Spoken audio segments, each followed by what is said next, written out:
And a welcome here to Wake Up Call with Dan Tortora, where sports truly meets that thing called life. We appreciate you being here with us inside the Great Lakes Honda City Studios. Great Lakes Honda City coming to you on 7140 Henry Clay Boulevard in Liverpool, New York. They're open for sales and service Monday through Saturday. And of course, you can let them know that DT sent you their way. You can get a sneak peek of what you'd be buying and leasing. New and used vehicles are on Great Lakes Honda City and my 2025 Honda CRV treating me very, very well. The black, I'm black, and I absolutely love my car. So make sure you get out there to Great Lakes Honda City today. Inside of MonPosPopcorn.com's What's Poppin', giving you our wonderful guests for the first hour and some change of this broadcast. You know that on a Wednesday, our Fantasy Football Power Hour airs as its own video.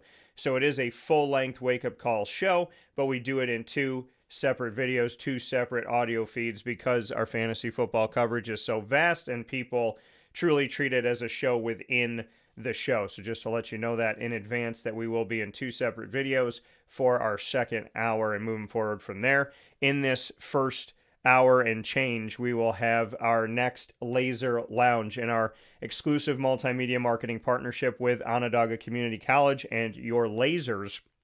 We have the opportunity every other Wednesday at 9 a.m. Eastern Time to tell the stories of student athletes, coaches, and administration at Onondaga Community College in a way that you won't find anywhere else. And today, my very special guest is Paul Clark, who will be joining us from the OCC men's cross country team coming up in just a moment. And then at 9:45 a.m. Eastern Time, I will be joined by JB Reafsnyder, who will be coming onto the show to speak about his friend and teammate, Lawrence Moten, who unfortunately passed away way too soon yesterday at the early age of 53. So we will be honoring Lawrence Moten and sharing some laughs and smiles and positivity, as Lawrence was always positive when I had the opportunity to speak with him. So a lot of great stuff coming up. That's why I'm wearing this Syracuse jersey today with the number 21.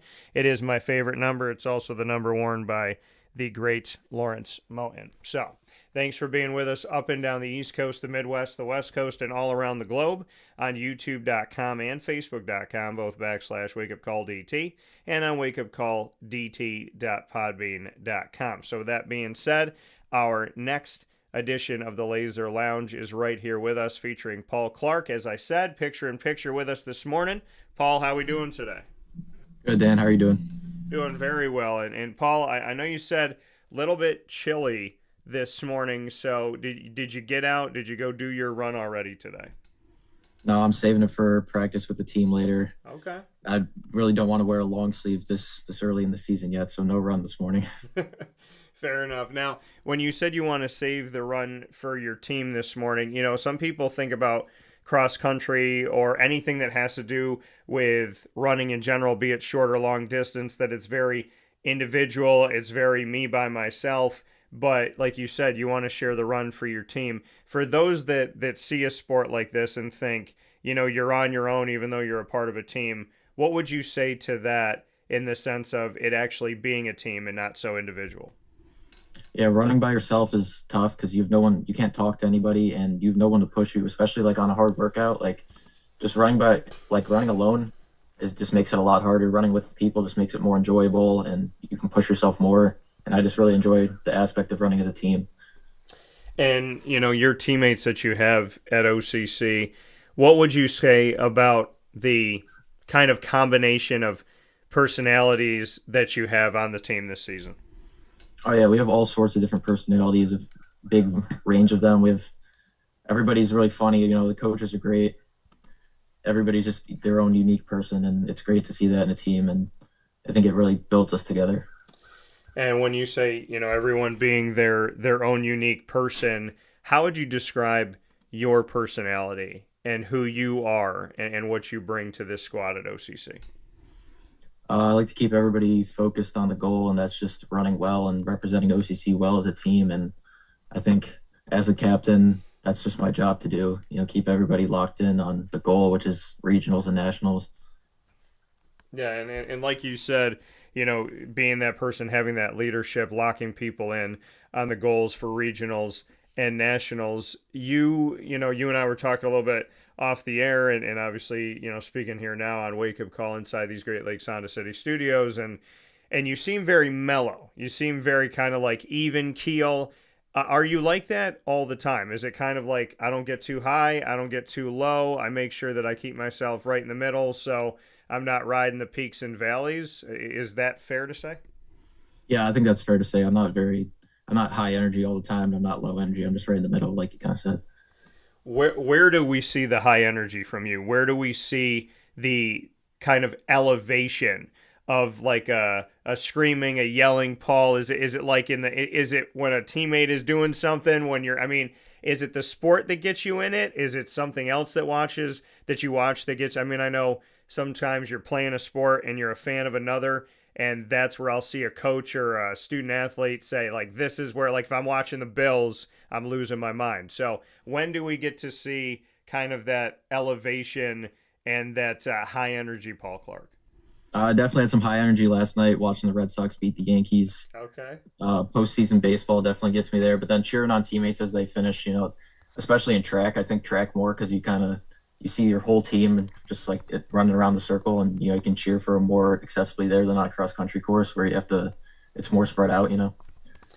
You said that postseason baseball gets you Hmm. there.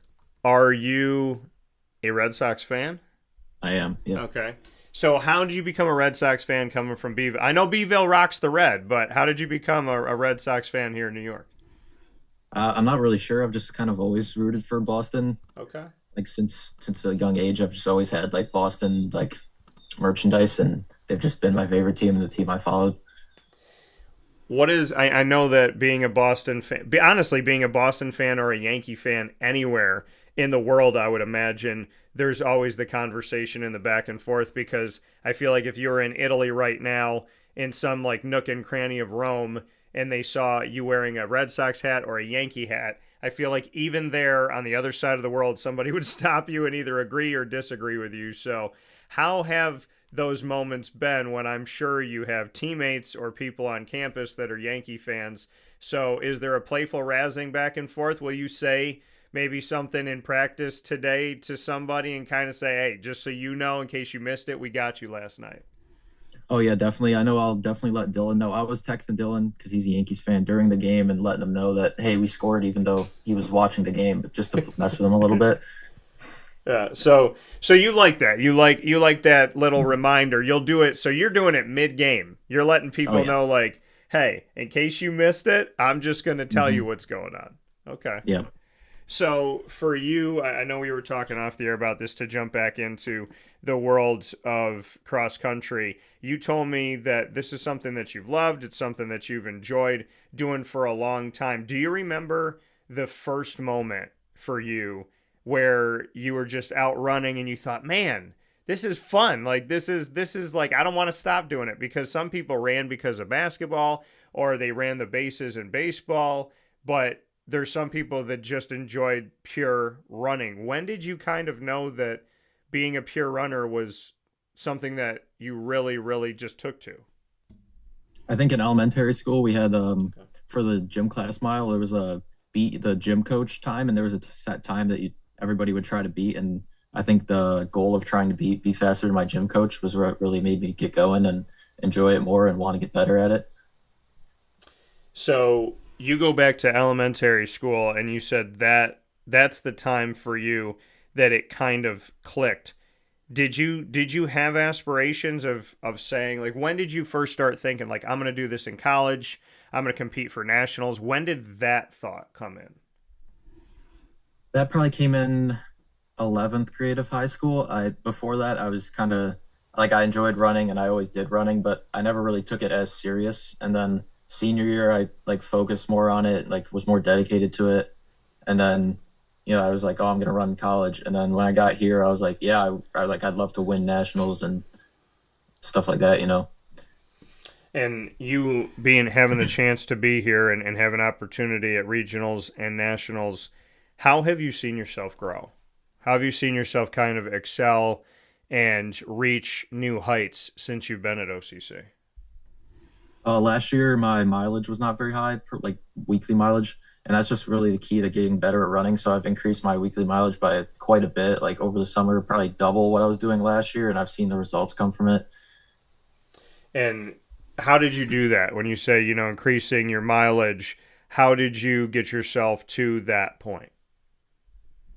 I see other people running and they get success from that, and I'm just like, I want the same success that other people have, and being able to be faster and come away with a national championship and not just a runner up like twice last year in outdoor track. You know, Paul, people kind of view this world of running and they say, like, God gave you a speed, that's your speed, and you're never going to be faster. You can be slower, right? If you gain weight, don't take care of yourself, this, that, whatever. But there's this weird belief that you can't get faster. And being around student athletes, I know that that's not true. So how can you take what you have and get faster, essentially? I think it's just staying dedicated and staying consistent to it, and focusing on the goal, setting a goal and focusing on that goal is just very key to improvement, I think, in running. And people say it's a marathon, not a sprint in life. That we should understand that life is about going through so many things and experiencing life and knowing that things don't always come so fast, but it takes time. We hear people say it's a marathon, not a sprint, and in track itself or in cross country itself, to go deeper into that for you, that it is a marathon, not a sprint, that you have to physically know your body and know that, hey, if I take off and I give it my like absolute best and I push everything, knowing I got to run for the next hour, I'm obviously not going to have enough in the tank at the end of it. So how do you truly live the model of it being a marathon, not a sprint? Yeah, and just even getting better at running, it takes years. You can't just do it like in a week. You're not just gonna become a better runner. You have to build the blocks of many years of running high mileage and doing hard workouts and intensities. And that'll just overall keep you on the upward scale of improving as time goes on and not plateauing or decreasing. When was kind of like a time in your life where you learned something within this world of cross country that you've taken with you from here on out? Like, where was there a crossroads maybe in your time running that you stopped and said, I can't go down that path, I got to go down this one? Like, can you remember a crossroad time where you learned something that you continue to utilize to this day? Um, I think the assistant Rob at OCC has given me a lot of important advice that I've stuck to, and I think that would probably be the crossroads, just whatever advice he's given me, and I've used that wisely. What do you remember a piece or two of his advice that you use that even when you're in the middle of competition you can say to yourself? Is there something that sticks out? Oh, yeah, he said quality over quantity, and I think that's very important. Yeah, you can run a ton of miles, but like if they're just junk miles, you're just jogging, you're not really going to get anything from that. You got to make sure they're actually like benefiting you. So what would be a junk? I've never heard of the terminology that you just said, a junk mile. Why would a mile, like running a mile, what would be categorized as a junk mile essentially? You just go out and do like 4 miles, just like jogging. You're just not really thinking about anything. You don't have like a purpose. You're just doing it to increase the number of miles you're doing per week. Like say you need 65 and you have 60, you just go out and do 5 miles just to hit your total. Okay. So how do you come off of a junk mile and give the mile purpose? What essentially in your opinion gives a mile what gives miles purpose? What takes them from junk mile to this is actually something where you feel like it counts in your mind, so to speak? Be like doing some sort of reps where you actually like make your body like feel fatigued, because that's how you get better. It's just fatiguing and then recovering, and then your body gets used to it, and then so just doing something that your body will get better from and need recovery. So how have you, I mean, most recently, how Hmm. have you pushed yourself? What's something that you've done that you feel like you fatigued yourself and gave yourself that opportunity to gain that recovery and improve on your overall health in this world of running? What is a moment that happened recently?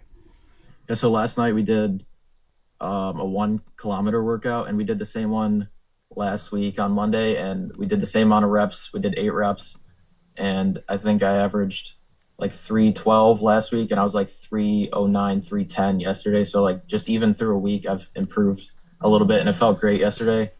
And I think that's just great. It shows improvement, and yeah. Cross country, track and field, they get grouped together, right? We see them on social media, XC, TF.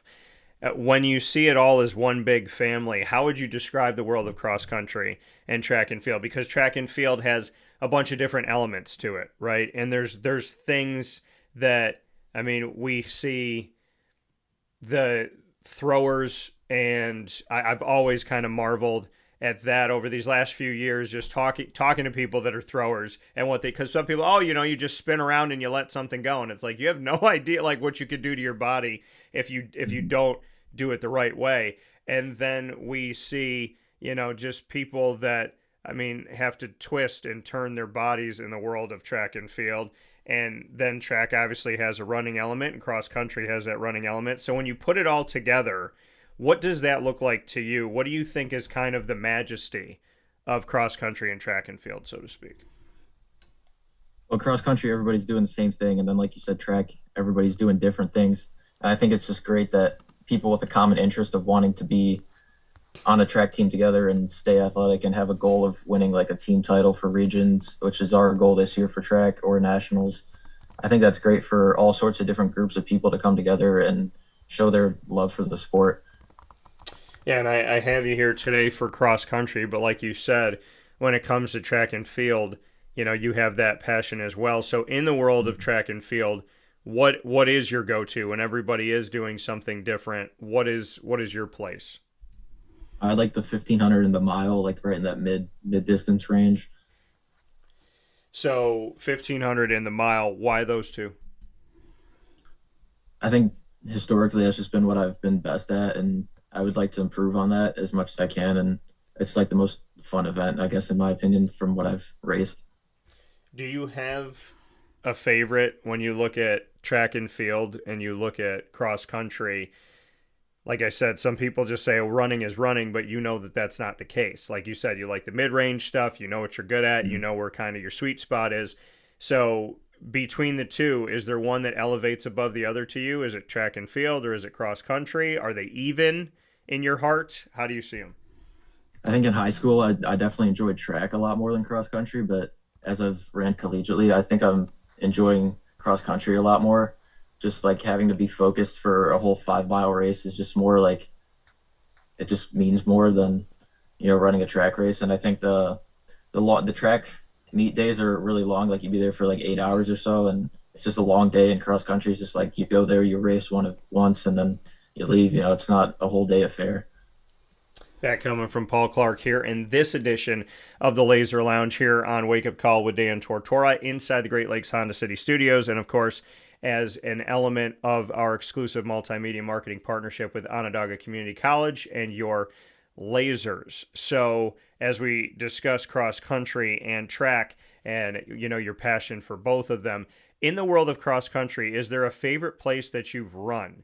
And secondly to that, is there anywhere in the world that you would like to run? Favorite place I ran? My aunt lives in Knoxville, Tennessee, and I really like the area down there. The weather is warm, but it's always nice. There's a lot of hills, which is great for training. Yeah. And I think a place I'd really like to run would be somewhere in altitude, like Colorado, where you're like somewhere at altitude, or Arizona, somewhere like that. And you have the opportunity to face off against schools that are obviously in the area, right? Lemoyne College, SUNY Mhm. Oswego, Finger Lakes Community College, and Roberts Wesleyan University, Hamilton. We look at some of these elements and these pieces, and they're all in the state of New York, right? And then we look at the MSAC Championship, which is in Canandaigua, and the NJCAA, which is also in Canandaigua. So what does that mean? Like going to OCC and knowing that not only are you competing, and I know you said you'd love to go to Colorado because the elements are different, and you like Tennessee because it's not just flat land and whatnot. But do you have an appreciation and a liking kind of on the other side of things, that being at OCC, you have the opportunity to go all over New York, but to create some rivalries, to create, some kind of fun pieces to the fact that it's like a battle for New York State, so to speak. Yeah, definitely. I've got some rivalries, and I've made a bunch of new friends from the universities around us. Like we got a bunch of friends at Oswego and Morrisville and Lemoyne that I've made from just running in college that I didn't know before college, and now that we're friends because of running in college. And to face off against a Lemoyne who's in NCAA Division One, and have SUNY Oswego that's NCAA Division Three, and you're in the NJCAA for junior colleges at OCC. What does that in and of itself mean to you, that you're going up against NCAA schools, and obviously schools that are in all different divisions, including a Division One? I think it's cool to have the experience to race against the faster, like higher level schools. And I think it's good for competition, and it brings out more of a competitive aspect of wanting to beat someone that's at a higher level of a school than the junior college level, I guess. What has it done for you personally? Like, has it shown you that OCC can compete with NCAA schools? I think so, yeah. I mean, we came fourth at nationals last year. I mean, we've beaten multiple Division three like SUNY schools at some meets. Like at Oswego, we beat SUNY Oswego, and yeah, I mean, we can hang with the other schools around us, I think. Now, like you talked about last year, you said fourth nationally. Mm.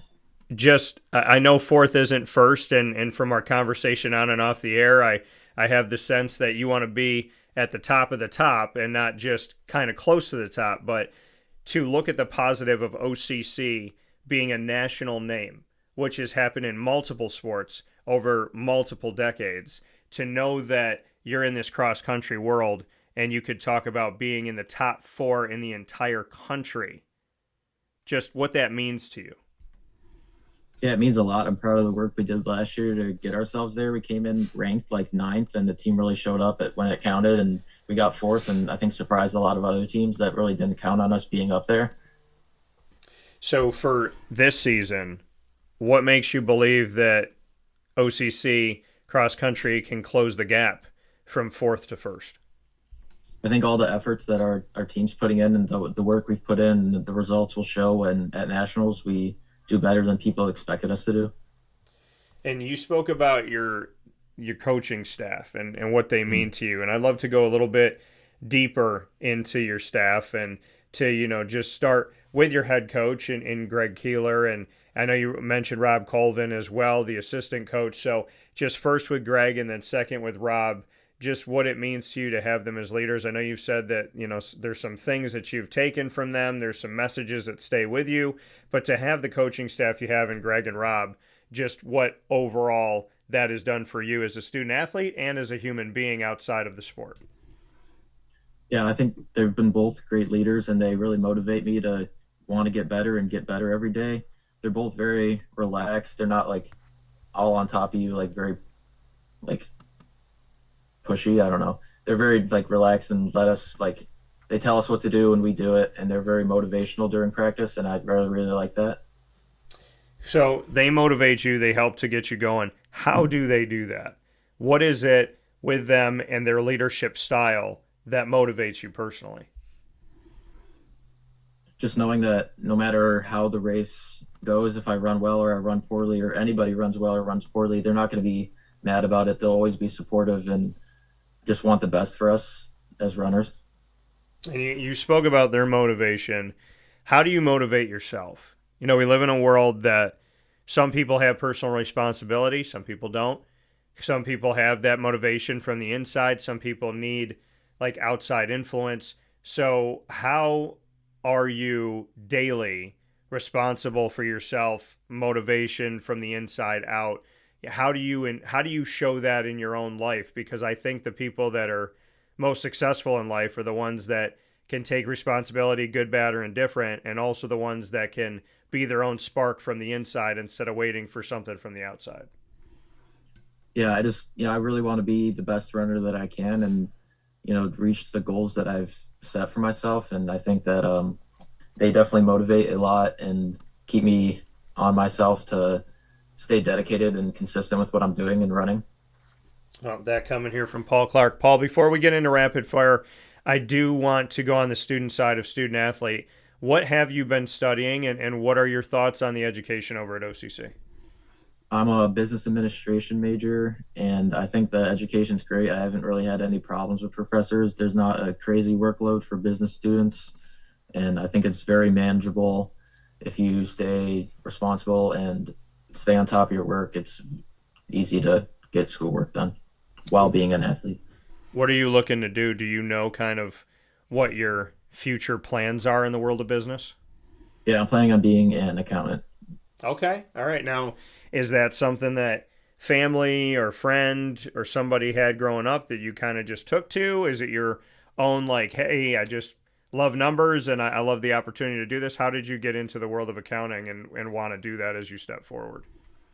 Yeah, I took the high school class in high school of accounting, and it was run by one of my cross country coaches, and I really enjoyed it, and I like numbers, and that was kind of just it seems pretty easy. I'll just do that.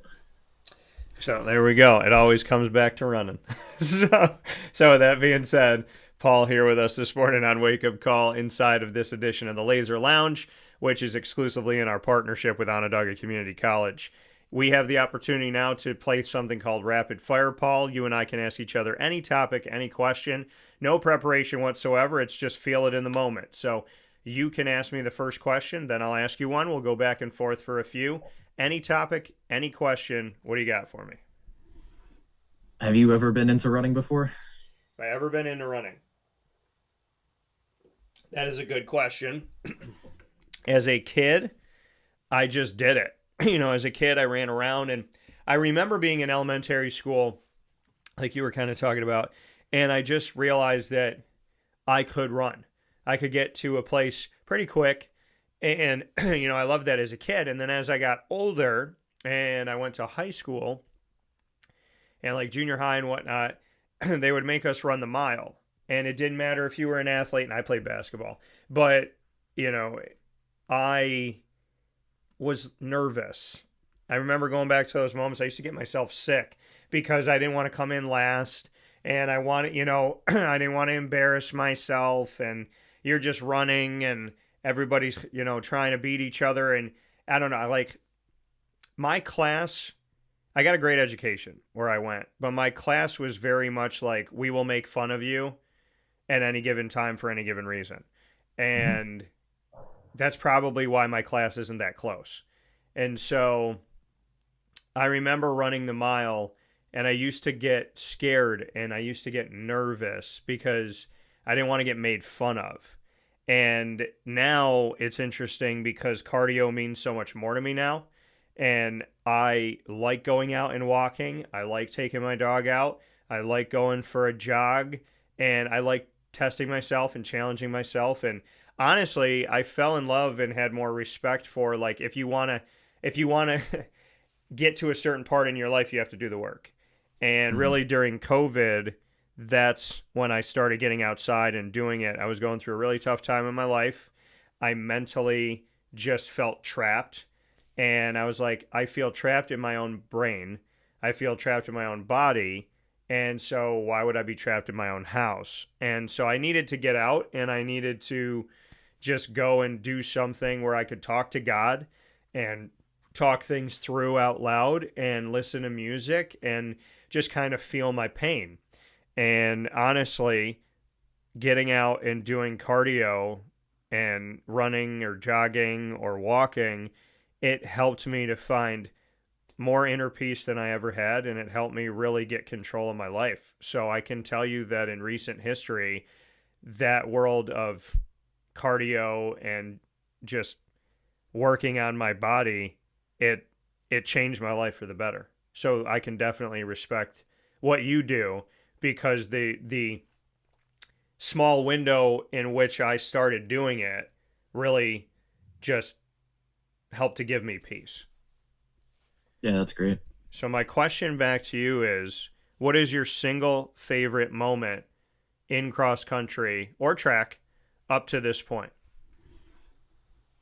I think last year coming second in the 1500 for outdoor track at nationals, that was a big moment for me because I really didn't think I was going to be able to do that. And my last like 300, I closed really hard and I really surprised myself. And I know my coaches were very excited and happy, and all my teammates came over after. And that was just a really great feeling and moment for me. Do you feel like this kind of a 1B? Do you feel like there's going to be a moment this year that will top that? Yeah, hopefully when I hopefully win cross country nationals, I think that would definitely top that on my list, and that'd be great. Well, we're looking forward to that, and I'm hoping that you do. And I definitely will be paying attention along the road and be happy to, converse with you as we go through this thing. What's your next question for me, Paul? Have you always been a Honda car guy, or did you just get into that with the partnership? Yeah, anybody that knows me knows that I can't support something. I can't work with someone that I don't believe in. So, in the world of advertising, I feel like it can feel very fake. And, people are kind of like, "Oh yeah, I'll do that if you pay me, and I'll drop you and I'll take them if they pay me more." I can't do that. Hmm. I've worked with Carvel's my longest standing partner, and I had lunch with Jay Cartini that owns Carvel DeWitt and yesterday, and we joke around, we have fun. He was always there for me. I loved Carvel ice cream cakes growing up as a kid, and my grandmothers loved them, and my parents, and so for me, I have to be purposeful in what I do. And if I put a logo up next to my name, it has to mean something, right? I didn't just say, "Oh, I'll work with OCC because I'll get paid here and I'll get to do." No, I've been wanting to work with OCC for many years. It's been over a decade, and it was back when Rob Edson was the athletic director and a good friend of mine. And unfortunately, he passed, and God bless him in heaven, and his loved ones here on earth and in heaven.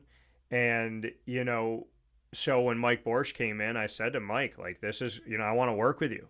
And I just stayed on it. I stayed with it. So to answer your question about Honda is really to answer your question about everybody. If you see a logo next to my name, I utilize their service. I go there. I eat their food.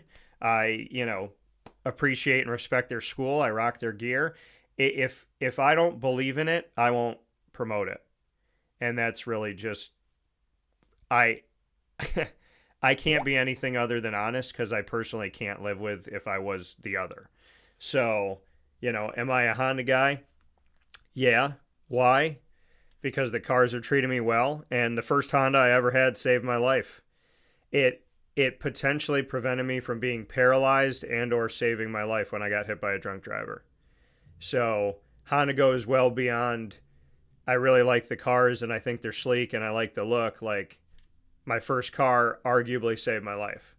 So yeah, I definitely appreciate them, and I'm not the guy that talks about Honda and drives a Toyota. So like I stay true to my people, and specifically Great Lakes Honda City, because Elijah and Malik and obviously Mark and everybody over there has been really good to me. So I do appreciate them. My question back to you, Paul, is, so I have my own breakfast sandwich at Mother's Cupboard, and I have my own ice cream at Carvel DeWitt. If you were to have the Paul Clark, would it be a dessert or a meal? What would you have, and where would you put it? Because you're a Beeville guy, so I want to know, like, if Hmm. you could pick a restaurant or an ice cream shop or whatever, and you could bring the Paul Clark there, what's the Paul Clark, and what restaurant are you picking? I'm shamelessly trying to get you an NIL deal right now, so let's put this thing out A here. good question. I got to think about this then. Yeah. I'm a big fan of Angry Garlic. I really like their chips, the Okay. homemade chips that they make there. Okay. So it'd probably have to be a chip, and it'd be just a different flavor of whatever chips they make, and make it unique to something I like. I'm a big salt and pepper fan, so if they did salt and pepper chips, I guess that would probably be my go-to. Okay. Some salt and pepper, I can respect it. Salt and pepper chips and angry garlic. Would we call it the Clark? Would we call it just your name? Would we call it something else? What would we call it? I think the Clark would be good. All right. The Clark salt and pepper chips, angry Hmm. garlic. Get on it. I've been there recently. Let's make it happen. Right across the street from Pizza Man that I work with. So, what's your last question for me, Paul? What's your go-to food when you're watching sports?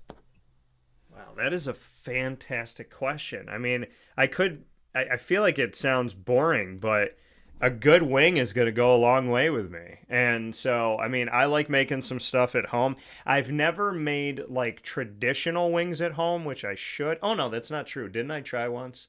Maybe I did. Maybe I did do it. I think I did that when I think it was a few years back. I was dating somebody. I think she helped me with that. But I'll do the boneless wings. And I've done like a peanut butter and jelly creation. And that was really good. It's peanut butter. It was a strawberry jelly, reduced fat Jif peanut butter, pepper, and Parmesan. And I kind of like rolled it all together. And then I rolled the wings in it. So that was good. But yeah, I'd probably say my go-to, I love pizza. But if you give me a good wing, I'm rocking that. Sometimes it's tacos or nachos. I like making homemade nachos. So feet to the fire, if I had to answer your question, go-to sports food that I'm eating at home, wings or nachos, I would say. My question back to you, I love the conversation. I also am upset with you at the same time, Paul, because now I'm super hungry in my studio. But my question back to you is, we'll go off of food because I gave you some food stuff. So you're a Boston Red Sox fan. Favorite Boston Red Sox of all time and favorite Red Sox right now? I was a big fan of Mookie Betts before he got traded to the Dodgers. I have a life-size like poster sticker decal thing of him on my wall in my bedroom. Okay. So him getting traded to LA was pretty heartbreaking to me. Okay. And right now, I think Garrett Crochet is probably my favorite player. He's our ace. You know, he's one of the best pitchers in the league. He really got us through the game last night, pitching 7 2/3 of pretty much perfect baseball. And I think he's just great for the team, and it'd be great to keep him around for many more years to come. Do you still low-key cheer for Mookie Betts on the other side in the National League, or is he no longer existing to you? No, I'd still cheer for him. I saw him yesterday. I was watching the beginning of the Dodgers game before I went to bed. I saw him get a hit. I was like, oh, that's great. Would love if he was still with Boston, but he's doing well over there, and I'm sure he's enjoying it. Have you been to the Big Green Monster? Have you been out to Fenway? I've been a couple times, not recently. It's been a few years. I definitely would like to go again. I love Boston as a city, and it's definitely on my list of things to do soon. Yeah, well, we gotta get you out there. Would you ever do the Boston Marathon? Would you ever do something like that? I think eventually I would. Right now, probably the most I would do would be a half marathon, but okay. I'm sure later in life I'd probably do a marathon.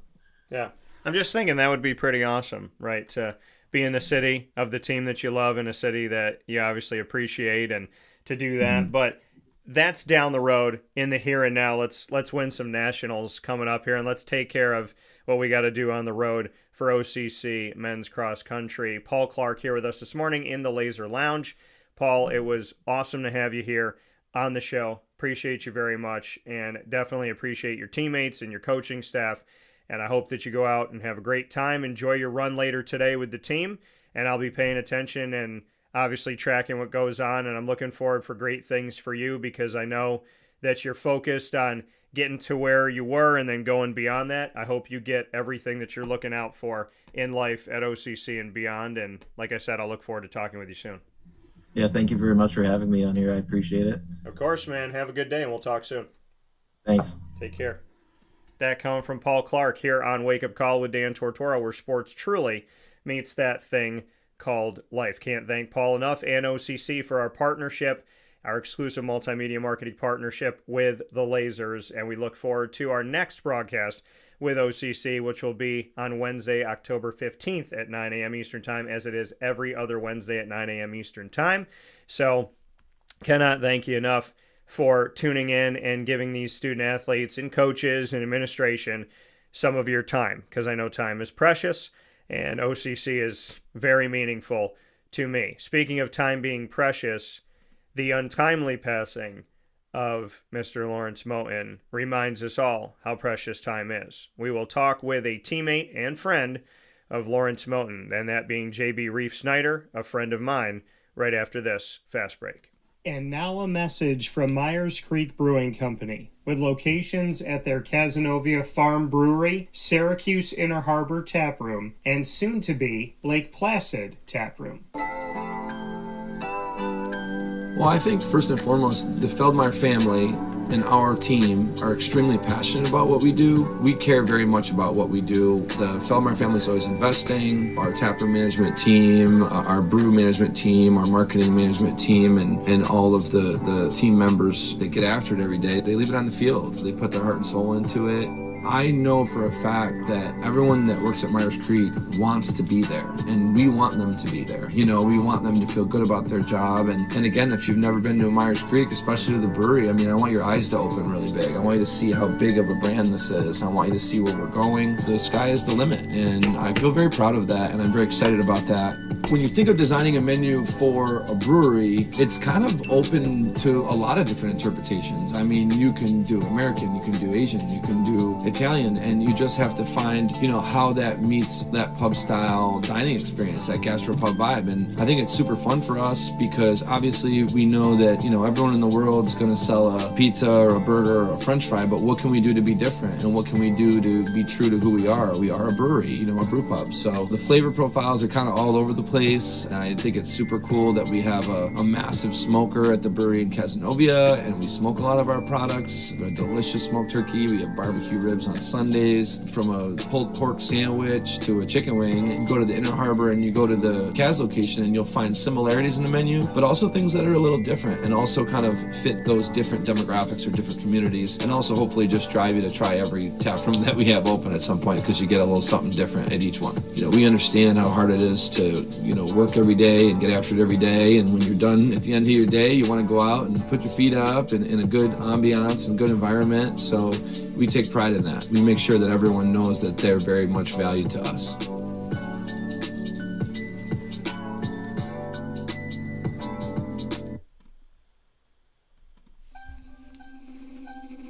This is Jim Dispenza, owner of Game Point Sports Complex. You hear the same story across any sport that kids play and any sport that adults play. There's never enough places to play. That was definitely true with volleyball, definitely true with basketball. Could be cheerleading, it could be field hockey, which is what we're seeing now. Every sport has a lack of places to play, and I think Syracuse in particular is a place where it's really bad. Despite the fact that we've got a lot of athletic talent around here, we just seem to have not enough places for people to play, and they're going to different places. They're going to Rochester, they're going to, you know, Buffalo. They're going all different places because we don't have a place here, and I felt like that should change. This was a long project from planning all the way through execution to opening the doors. A lot of work went into it, obviously a lot of money, a lot of resources, and the dream always was kids being in the gym, having a good time. And I've always felt like sports is the most unfiltered joy that you can observe with people, that people can experience, because it is fun, it is a sense of accomplishment, it's all of that wrapped into one thing. And so watching kids going up and down the court with big smiles on their faces has been just amazing experience. I'm looking forward to years to come of that same thing. We've taken the time to invest in multiple sports, and then what we're finding is the mere fact that we have a large, clean, well-lit space has opened a lot more doors for us beyond basketball, volleyball, pickleball. Now we're having some interest from cheerleading. We've got girls field hockey coming in, and then also there's quite a bit of room for spectators. We've got bleachers, we've got benches, we've got a concession lounge where people can get food and drinks. We're going to have multiple sports going at the same time, using every square inch of this place for what it was conceived for, which is basically people to come in, have a good time in the sport that they prefer.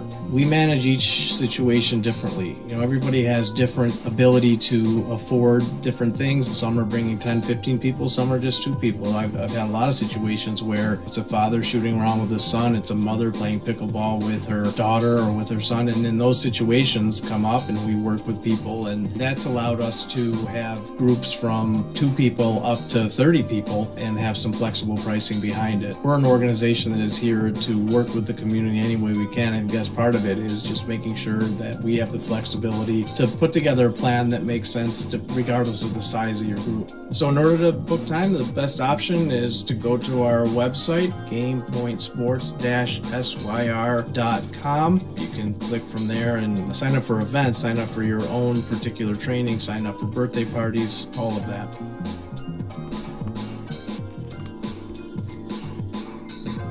And a welcome back here to Wake Up Call with Dan Tortora, where sports truly meets that thing called life. I am so honored and privileged to be here with you by the grace of God, and always appreciate my time here on Wake Up Call with Dan Tortora with wonderful people and, people that obviously I meet in the sports world and they become friends, and those friends become family.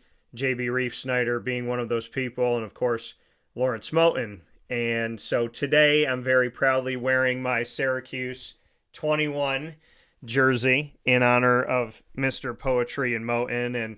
And of course, this my favorite number growing up. So when I saw Lawrence Moten and I'm growing up as a kid and I see him and I just kind of take to him and I see number 21, I'm like, yes, he's wearing my number. So it's great to obviously celebrate Lawrence today. And JB and I talked yesterday. JB is the one that reached out, and it's something about building relationships and having bonds with people. And I tell people that all the time. I said, to me, it's not about, I'm going to get this person on the show and I'm going to get famous. It's about, I'm going to build this relationship and I'm going to be able to talk to people that, were maybe larger than life. And then all of a sudden, they become family. I grew up at 9 years old, Cuse is in the house. Oh my God. I was spoiled with that. I literally have the sign right off my shoulder here in the studio. And it was I think it was the first thing that I hung up, or one of the first things I hung up when I went to Marywood University, right above my door. And my roommate was a Maryland fan. And I was like, I don't care. There's one thing that has to be up, and it has to be Cuse is in the house. Oh my God. And the guy that's sitting picture in picture with me right now, I mean, JB to Marius Janulis to John Wallace and Lazarus Sims and, Otis Hill. There's something about that time in my life, and I will hold it forever. And to have bonds and connections, that's the thing. That's one of the greatest things about chasing your dreams, and that's why I tell people that you should do it. There's no other option, because this guy, and I know it's a long-winded intro, but he deserves it. There's to be a 9-year-old kid and Cuse is in the house, oh my God, to be something that just amplifies me and just gives me energy with these guys that don't even know me. And then 30 years later to be 39 and I consider JB part of my family, an extension of self, right? Somebody that you love and you appreciate and you just talk to as a friend. And so, life is a lot of things, and it can be a lot of things. And there's this majesty in it that takes the larger than life people and the teams that you love and brings them into your life. And Lawrence Moten was brought into my life from chasing my dreams and God being great. And so was JB. And so today we remember Lawrence, and we do it in a happy way because Lawrence always gave me that love. So I know it's a long intro, JB, but it's my way of saying that God is so good that a guy that I literally watched and cheered for is a friend now, and Lawrence is the same and will always be. So welcome to the show, JB. I appreciate it, Dan. And you and I spoke yesterday. It was a difficult day. I mean, I reached out to you because if anybody has the pulse of Cuse Nation, it's you. And I just wanted to confirm rumors that I was hearing. And first that came to mind was you as part of the Cuse family to see if, which turned out to be sad, was true, the rumors I was hearing, that Mo had passed away. Yeah, and very kind of you, and I don't know if I deserve that, and I'll work hard to earn that, but hearing from you, and to me that means a lot, because I respect you and I value you and I appreciate you so very much, and you have such a goodness, and it comes through the phone. It's just kind of a calming. It's you never want to get those phone calls, and then if you get those phone calls or those text messages, you want it to be from somebody that is just a good person. And I remember those moments. I remember when my grandfathers passed away, that Tom DeSantis, my principal, that he was the one that told me. And there's just something to Tom that is hard, and as sad as it was, it came from him, and I wouldn't rather it come from anybody else. And yesterday when you reached out to me, it was like, man, JB has such a good heart and a kindness to him and a gentleness to him that you just help moments like that to be more loving and caring than hard. And so just know that whatever credit you give to me, the nature of you, the aura of you, it reaches over the phone, and it goes through time and space. And so just know that, your goodness, definitely, I'll always remember that you're the one that reached out. And on a really tough day that didn't really hit me until it hit me, and it's still kind of hitting right now, but just know that I really appreciate the person that you are. And I was happy to hear from you despite the circumstance of what we were talking about. I appreciate it. Thank you.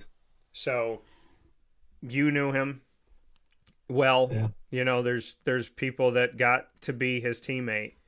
They didn't have to be, but got to be his teammate and got to spend time with him. You consider him a friend. He was a teammate of yours. He always will be. So from your point of view, just your relationship with Lawrence and what that meant to you, because you lived in a world that so few people got to live in.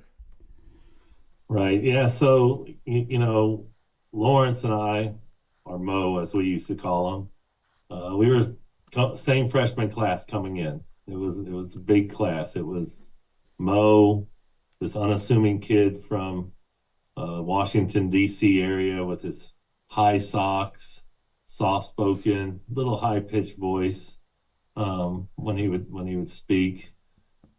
Myself, Lazarus, Glenn Secunda, Anthony Harris, Luke Jackson. We had 5 or 6 of us when we came in that year, and Mo was the ultimate teammate. He treated everybody with respect. He supported us on and off the court. And he did that even after we left Syracuse and stuff. If we reached out and I reached out to him and wanted to talk to him or to see how he's doing, there was always a respect there. He didn't, even though he was one of the greatest scorers in Big East history, breaking the record of Terry DeHare when I was in school there, he didn't carry himself like that. He carried himself as a member of the team and treated the starting 5 the same as the last people coming off the bench. He didn't have a superiority complex to him at all, and was just very humble and down to earth, and a great family man. And I really feel for his family and his daughter right now and what they're going through. I can't even imagine. And I'm so fortunate when Syracuse made the Final Four in 2016 down in Houston. I took my then young daughter, she's now a freshman in college down there, and she got to meet some of those Syracuse legends and some of my teammates. And one of them was, and I shared the photo with you yesterday, of her all in her little orange cloud with Lawrence Moten holding her up in the air. And it was, and even when I told her yesterday, there it is. There's Lily with Mo. Just a moment that she'll never forget, and she got to meet an absolute legend and an even better person. Just heartbroken, and as you said, still like in just utter shock and disbelief almost. Even though it's been like almost 24 hours since I first heard the news, which again came from the Cuse family. It was Todd Bergen who reached out to me saying that he had heard Lawrence had passed away. And I immediately, reached out to you to say, hey, have you heard anything? Is this true? Because, there's things sometimes that fly around the internet of people passing away that is not true. Yeah. And I didn't want to go down that rabbit hole, believing a rumor like that. But unfortunately, it was true, and it's very sad and just devastating news for Me, all our teammates, and Syracuse fans everywhere. Yeah. He's too young. Too young. It's just it's just not expected. 53 years old. No, no, and I was having the conversation yesterday night, and I was like, I mean, he should be here for another 30 years at least. And I like you said, you heard from Todd Bergen, and Todd, please know that you're a part of that Cuse in the House. Oh my God, as well. Didn't you? You're not. Todd number 30, and just watching Todd and appreciating him growing up as well, and talking with him, man. He's another one where you're just like, man, this guy is so good and so kind, and takes time out of his day. And he talked to you, you talked to me. Then Gene Waldron called me, and Jeannie said, he's like, is it true? And I said, Jeannie, yeah, I think so. And that's it's hard, and the thing that sits with me with Gene, and I hope he doesn't mind me saying this, as we talked for a few minutes, and he said, all right, I'm going to go. He said, I need to keep myself busy today. And so Jeannie, if you're watching and listening, I hope you're okay. I will check on you when the show's done today, if not before. But yeah, it's weird. And I was talking to my buddy Isaac, and I said,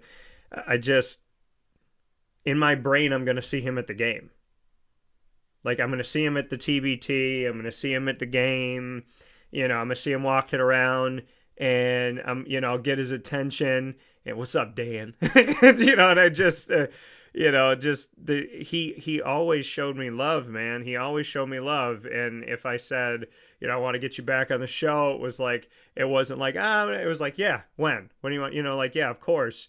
And I'd be like, hey, Lawrence, in the picture that I shared with everybody, when I said, like, hey, Lawrence, let's take a picture, he's like, of course, man, of course, like, it was normal to him. And like you said, and he echoed that. He's like, family, he just treated me as family. And we got to know each other over many years, and it kind of just flew by, whether it was a golf tournament or seeing him in a game or doing it. And I was sitting, when you got in touch with me, I was sitting with the owner of Carvel DeWitt, Jay Cartini, first person that believed in me when I started my company, when it came business-wise. And we were sitting together, and I said, Lawrence Moten, I said, I think Lawrence passed away. I'm trying to see if this is true. And the first thing out of his mouth was, oh, he did that thing with us. He's like, Lawrence did the event with you and I at Carvel. And I was like, yeah, he did. He came out to it, and he was a part of it. And so that was the first memory that he had, was, Lawrence came out. Ironically, Pearl was also came out and did something with us at Carvel DeWitt. So like a year before Pearl passed away, him and I went out to 3 different places, and we did shows together. And it's funny, when I think about Pearl, there's something that he would say when he was continuing a thought, and he would say, you two also, and and that stays in my brain. And with Lawrence, and I'm sure this will be more clear as time goes by, but with Lawrence, it was the softness of his voice. It was like, I'd be talking to him, he's like, Dan, he's like, I got you, bro. I got you. And it was like, you know what I mean? It was like that. He was always smooth, man. Like, I feel like he could have been in Boys to Men. He just had like a smoothness to him. And the funny thing is, when I found out that he had passed away, and like and at that point it was like, okay, I think that this is true. I didn't tell you this, JB, but I started singing a song, and the song's been staying with me, and it's by Boys to Men, and it's the song Yesterday. And I don't know if you're familiar with the song, but for people that may or may not know the song, I want to give you some of the lyrics, because this song, in knowing of the passing of our friend Lawrence Moten, this song came into my brain for whatever reason. So for those of you that don't know, I will read off some of this to you. It starts out, yesterday. All my troubles seem so far away. Now it seems as though they're here to stay. Oh, I believe in yesterday.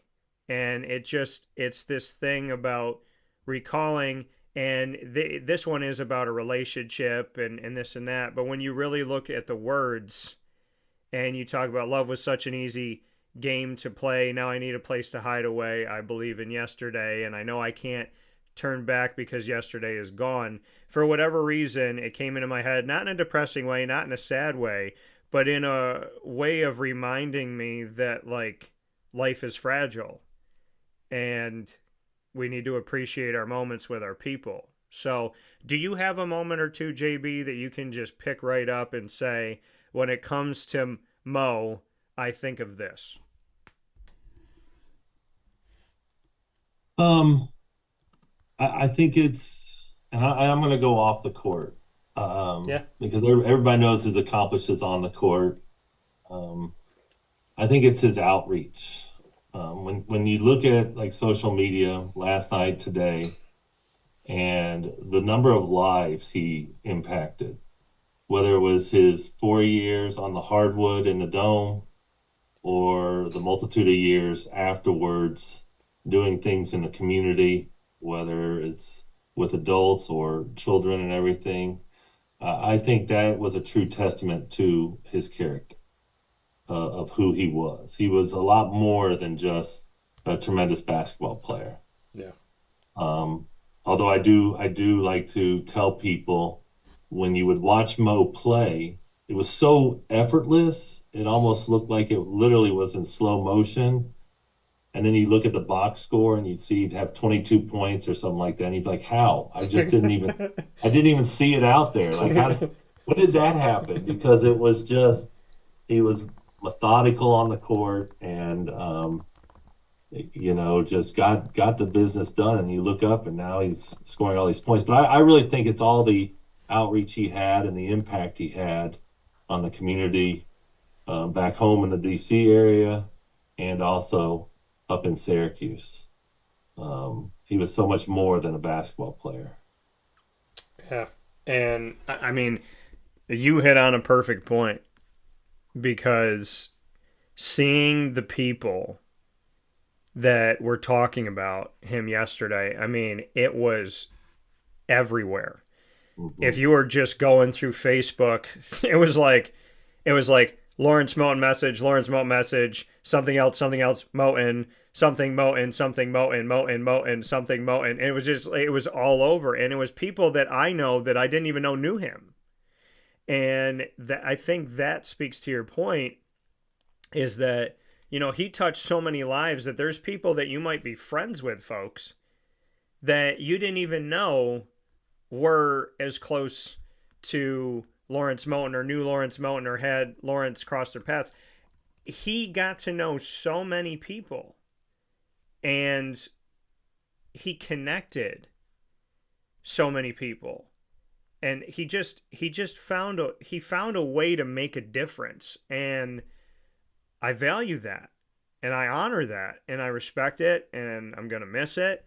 But I mean, you and I both know that he's not going anywhere. His legacy will live on with his daughters. His legacy will live on with the people whose lives he touched, with his teammates like yourself. I mean, Lawrence Moten is, he's Moten. The funny thing is that 21's my number, and I wanted to play basketball at Syracuse to wear 21, but he wore 21 at Syracuse. So now when I look at that Cuse 21, it's going to have an extra meaning. When I think about this, it's going to have an extra meaning. And, you said something. You said it's almost like he played basketball in slow motion, and you would look up at the end of the game and, like, 22 points. When the heck did you do that? So he really embodied poetry in Moten, which is a play on poetry in motion, because you talked about him moving in slow motion, which kind of brings it all together in a really cool way. Yeah, it was. His game always fascinated me. He would do that. I jump up in the air, and then I'm shooting as I'm falling down because I'm waiting for the big guys to get their arms out of the way and stuff. And it's just like, how does he do that? But it just was. He had this effortless flow to his game. It was an honor to be his teammate, but more importantly, his friend. And You know, he embraced me when I came in with him our freshman year, and has embraced me ever since and showed me the respect. And you know, we've talked and stuff, and you know, you have your basketball legacy and stuff, but you kind of hit on it.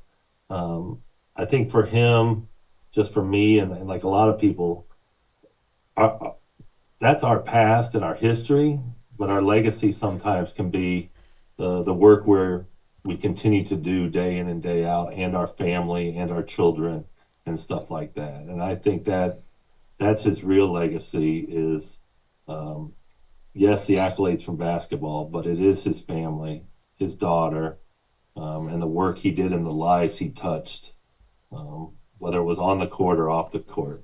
I mean, I work with a gentleman, I volunteer coach here at my son's middle school, and my assistant coach, Will Smith. Syracuse was his dream place to play. He was a freshman in 1996. As he says, he decided not to sign in the first part of the signing period, so I think the offer went to LaShawn Howard at that time, and he went out and played in Colorado. But he said, I wanted to go to Syracuse because of Lawrence Moten. I started wearing my socks high in high school because of Lawrence Moten.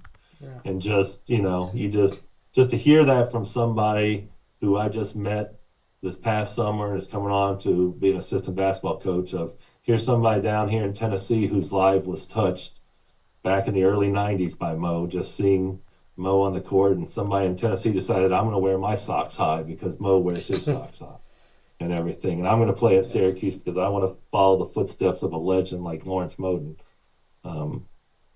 Yeah, he is, as you said, he is deeply missed, but I put on I commented on several people's social media posts. He is deeply missed, but he will absolutely never be forgotten.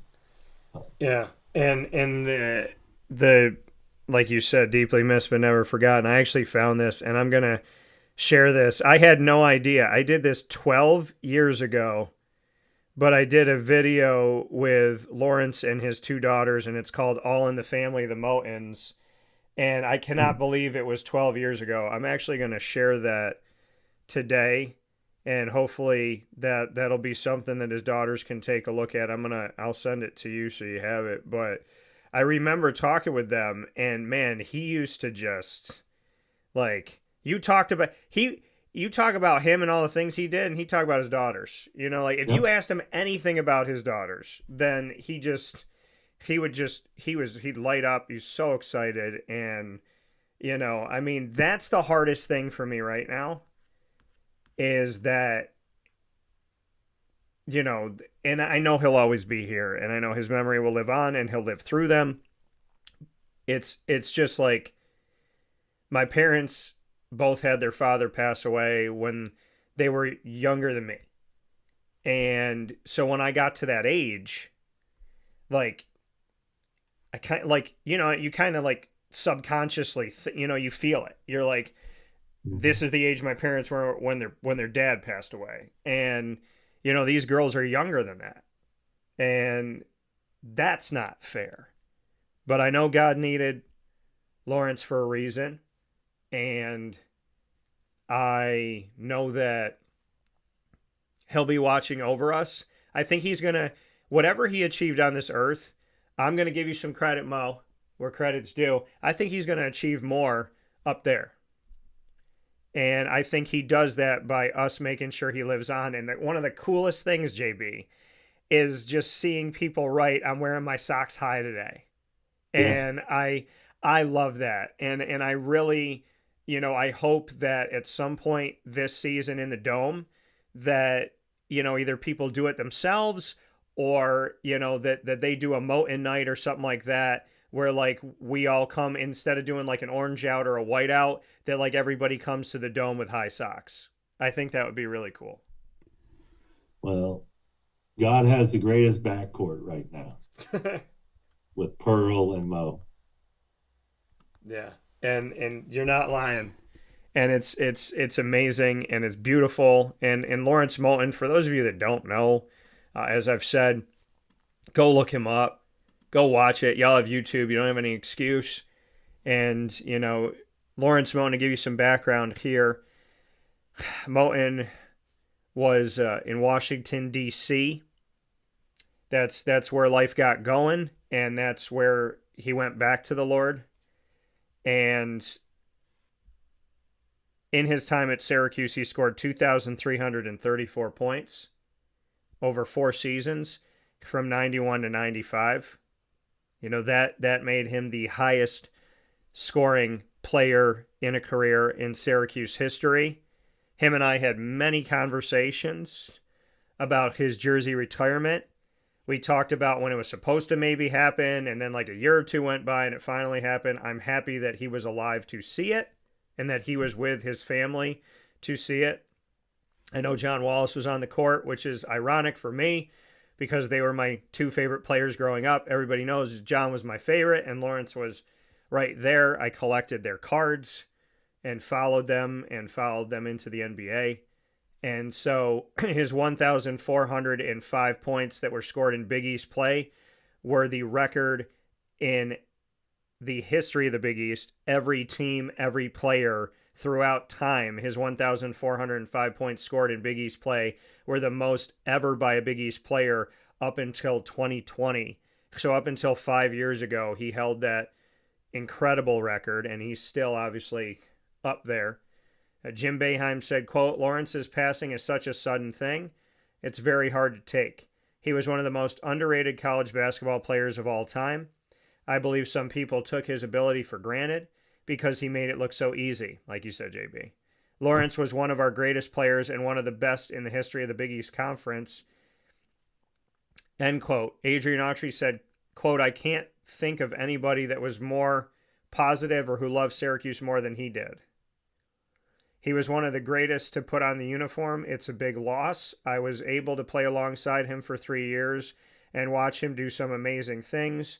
I was fortunate to spend time with him on and off the court," end quote. And then athletic director John Wildhack said, quote, "His accolades as Syracuse's all-time leading scorer and holding the Big East scoring record for 25 years speak for themselves.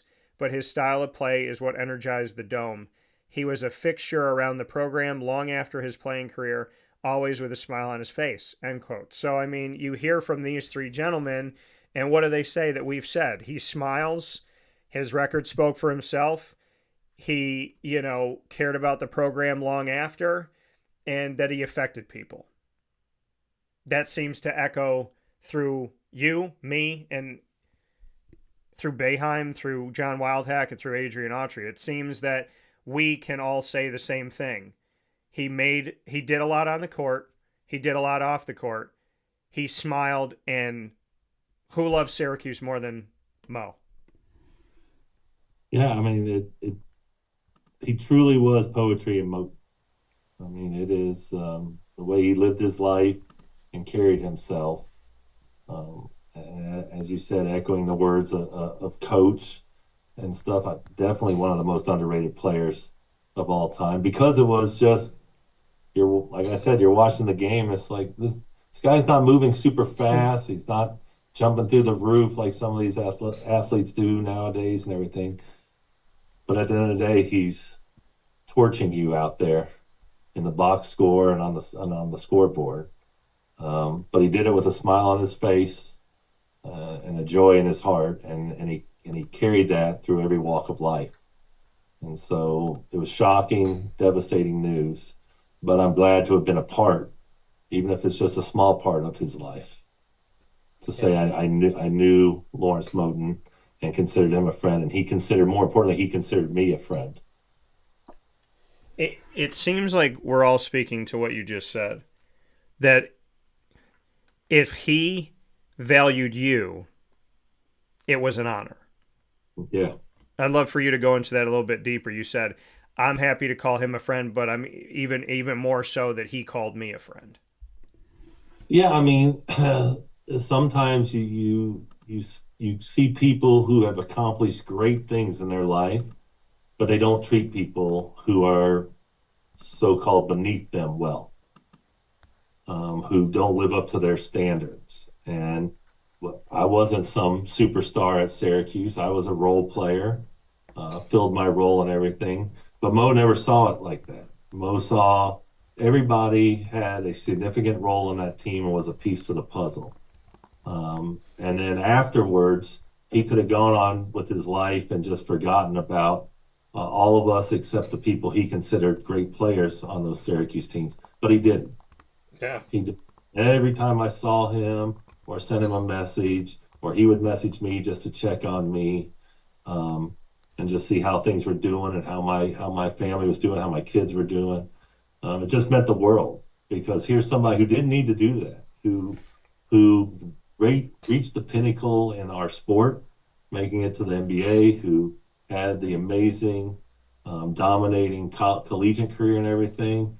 He didn't have to stay in touch with me and reach out to me, but he did. And I appreciate that of him. I appreciate that of John Wallace, Otis Hill, all my teammates back then. And as I told you yesterday, it's not just my teammates, it's the Syracuse fan base and stuff also, like yourself and everything. And Mike Waters, the news reporter up there, who stayed in touch over these years. It truly is, and it's one of the things that drew me to Syracuse. It's just like a collective family. And you really feel that way, being part of not just the team, but the fan base and everything like that. And that's why I think this hurts a little more, because it is like losing a family member. I know it's not the same extent as his daughters. I can't imagine what they're going through, and I'm not equating it to that. But it's more than just, hey, here was a teammate I played with for 4 years who never talked to me. This was someone I considered really close and a family member. Yeah. And they do become family. You do sit down and have heart to hearts. And Lawrence and I had a lot of moments. And you're sitting next to a guy who you grew up thinking like, I'll never get to talk to him, but I'll watch him. And he's so big, he's so great, he's so amazing. And then he's just sitting next to you in the same chair, in the same parking lot, just talking. And, that's got to be one of the greatest gifts that God has given me in my life, is like,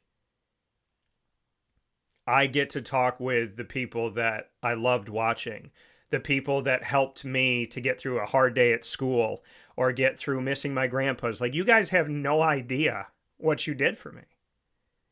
Watching a Syracuse basketball game and missing my grandfather's, but y'all had fun and you represented my city so well, and that gave me something. It gave me a purpose to get up and to keep watching and to keep seeing and cheering. Like, everywhere I go, I wear Syracuse on my chest. And when I worked at Disney, we could put either the college we went to, or we could put our hometown.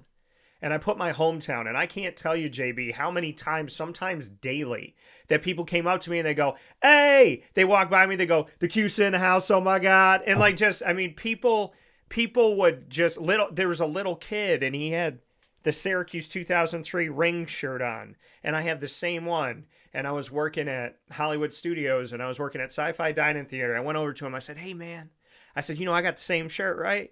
I said, we got the same shirt, that's so cool. And I remember people coming up. This one guy walked up to me, looked at my name tag, and he goes, Cuse. And that I played volleyball for fun. I was on vacation at St. Pete's Beach by Tampa, and they were like, hey, do you want to play with us? I didn't know any of the people. And I said, sure, I'll play. And so I'm playing volleyball, and they said, what's your name? I said, Dan. They said, where are you from? Syracuse. They said, I like that. We're going to call you Syracuse. And every time I went after the ball, they're like, Syracuse. And it was just like getting to represent Syracuse, New York. And that will always mean something to me. When people are like, why'd you come back here to start your business? Why didn't you stay in Florida? What better place to start than the place where I started? And so, JB, I'd say it to you, I'd say it to Lawrence, I'd say it to John Wallace and Otis Hill and Marius Shanulis and Lazar Sims and Dajuan Coleman and Brandon Trish and Buddy Boeheim and Jimmy Boeheim and on and on and on and on and on and Pearl. Like, thank you for making my hometown your hometown. thank you for doing. I wouldn't know that Lawrence Moten's from Washington D.C. because he reps Syracuse so well. You know, I don't sit here and like, oh, I know where JB's from, because to me, you're from Syracuse. When I grew up as a kid and I watched y'all represented us so well, and you did so well for the S and for the city, that in my mind, y'all came from here and you built this place. So thank you. Thank Lawrence. Thank you. Thank Gene. Thank everybody out there, because you guys made my city look good. And because of you, y'all helped me get through some really tough days that you don't even know. That means a lot, and I appreciate it. And like I said, that's one of the reasons why I just love Syracuse so much, is that passion and love and respect we always would get back from the fan base. Even when we weren't always doing our best out there on the court, or we would lose some tough games and stuff, they were still there the next game and cheering us on and everything. And then the support afterwards, leaving school, we're not forgotten. And so that means a lot. And if I could take you on a tour of my office, yeah, you'd see there's all my pictures of my Syracuse teams over there. And then if I can get it to go, there's all the Syracuse posters and stuff hanging over there. And that one has Mo on it. That's from the 94-95 season. So I take it with me wherever I go. It's on here. It's on my license plate, Hughes 32. Had to get that. No one else can rep that in the state of Tennessee other than me. Yeah. No, and I love that, you know, and it's funny that you say that. And when we got props and stuff here, because last night when I was getting ready to do this show and I was, you know, working in the studio, I thought to myself, I'm like, I know I got Lawrence's autograph, and it had just hit me that when we did an event and I got a bunch of basketballs and different things, I was like, well, I got to have him like sign something for me. And so, you know, my basketball here with number 20, I know I got a picture that he signed as well, but you know, Mo, and it was nothing, right? Like, I mean, that's the thing. It's like you become friends, and then that means so much more than the autograph that you might have wanted as a kid. And then you're like, hey, Mo, can you sign this? And it's like, you know, he's like, obviously, like we know each other, and you know, so you have stuff like that, and you know, those memories. But you talk about things being with you, and that you have that in there. I mean, I have a bunch of Syracuse stuff with Floyd Little and Donovan McNabb, and you know, Sherman Douglas and John Wallace and Lazarus and so on and so forth, and Derek Coleman that are over here, and I have the Cuses in the house. Oh my God. And so it really is something like exactly what we're talking about. You know, Lawrence lived and breathed Syracuse. And I mean, you do that. I do that. There's something special about Syracuse. And you know what the beauty and the essence of it is that because Syracuse is so special, a guy like Lawrence could have played here, gone to the Vancouver Grizzlies, and then we never saw him again. And we would have appreciated him, and he would have lived on forever. But Lawrence came back into this community, served this community, did events in this community, came to games. I got used to seeing him at least once a year at a game, or every other year seeing Lawrence Moten. So, I mean, I think the greatest thing about Lawrence is when he was done, he could have simply just faded off into the sunset, but he kept showing up. So that means that kids in the here and now got to shake his hand. And the parents of those kids that watched him play got to shake his hand. Because Lawrence kept coming back to Syracuse and kept being here and kept finding ways to be in the city, the people that grew up watching him and loving him never had to miss him. And the kids of those people got to see him, and the grandkids of those people got to meet him as well. So I think the greatest part of Lawrence Moten is that he never truly left, and that helped people that never got to see him get to see him. And I think that's the greatest legacy of Lawrence Moten is after he was done playing well after, you still saw him in Syracuse all the time. And it let us all just feel like we had him. Yeah, I mean, that's when people say we bleed orange, we do. It's true. And he and J-Dub, John Wallace, DC, Billy Owens. I mean, everybody. No matter where they are, we all keep coming back home. Which, even though we lived there for 4 or 5 years, some longer, Syracuse was home, and it wasn't just because we went to school there. It was just everything involved, the teammates, the fans, the school, everything. It just made it feel like a place I could go 12 hours from home and I'd be all right because I'm with my extended family. And I'm glad that those people had that opportunity to meet and see Mo in person and everything. Because like you said, he could have gone on, like I was saying earlier, and had his life and forgotten all of us, but he never did. No. And that's the beauty of Mo, is that because he took time out of his life that he didn't have to, so many more of us got to know him than those of us that simply watched him play. Right. His final year at Syracuse, you mentioned this roster and a bunch of the guys, but you, John Wallace, Michael Lloyd, Lucius Jackson, Otis Hill, Todd Bergen, Lazar Sims, Bobby Lazer, Marius Yanulis, Melvin Tootin, Jim Hayes, Jim May, Alimu Nelson, and Derek Johnson. You know, you go back and you see that. And I know obviously you had other teammates that came in after Moten was done, but when you look at that final year with Mo, he led the team 19.6 points per game, and John Wallace was second to that with 16.8, and Wallace almost averaged a double-double with 8.2. I mean, when you look back on those times, I mean, you have value to me, and I know you always downplay and you say, hey, I was a role player and this and that. I'm like, no. Anybody that was on this team working their butt off, I appreciate and I love and I respect. To look back on those years, though, and to know, like, you didn't just play with your teammates. You played with some of the greatest players that will ever play.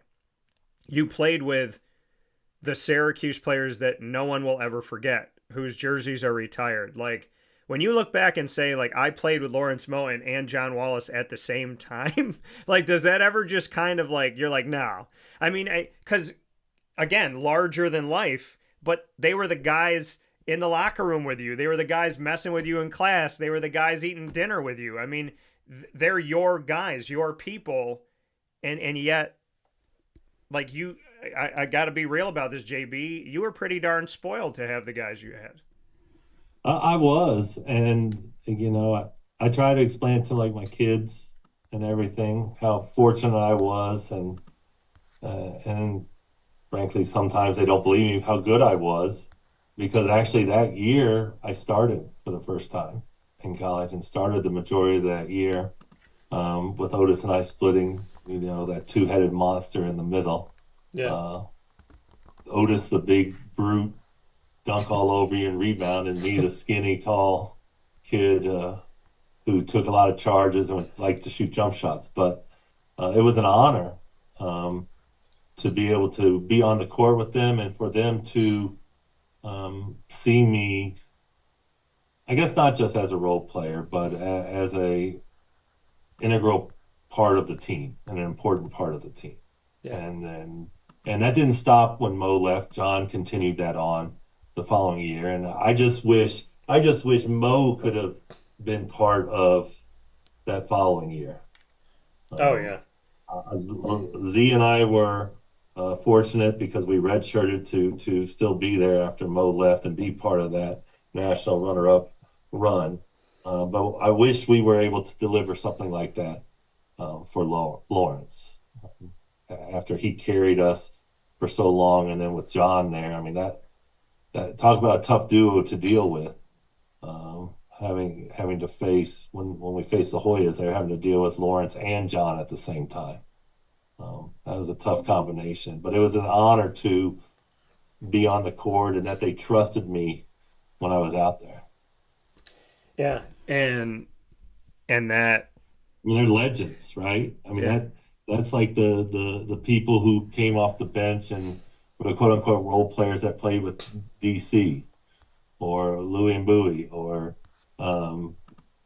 Billy Owens and stuff like that.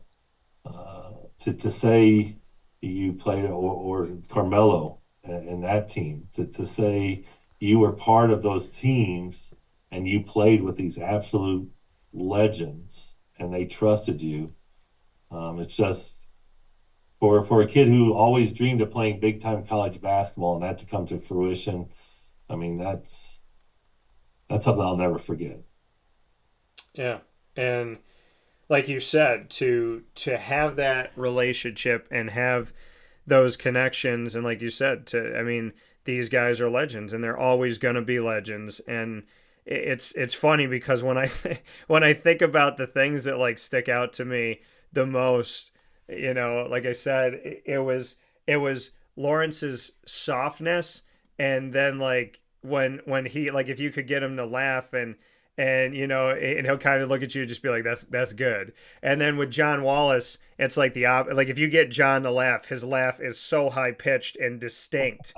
And I never knew it, but like when I was golfing with John, so here's I mean, this is insane. Like, John's my favorite player, right? And like I said, him and Lawrence are like 1 and 2. And growing up, like, I was like, man, if I got to meet John Wallace, I'd pass out. Like, and so I get to golf with him, and it's just like, I think there was just the 3 of us, because I don't even know if we had a 4th. But so we're golfing together, and I hit the ball off the tee, and I was like, where did the ball go? And I saw the tee drop next to me, and then all of a sudden the ball drops next to me and went straight up in the air. And John was talking. He turns and looks at me, and you just hear this, and you just and you hear him laughing. Then I did it again, and he was like, bro. And then so we did an interview after, and this is on my YouTube channel. And I knew what he was going to say along the lines that I was just messing with him and having a good time. And I said, all right, John, so last question, like, how good am I at golf? And he looks into the camera. He said, Dan Tortora is a horrible golfer.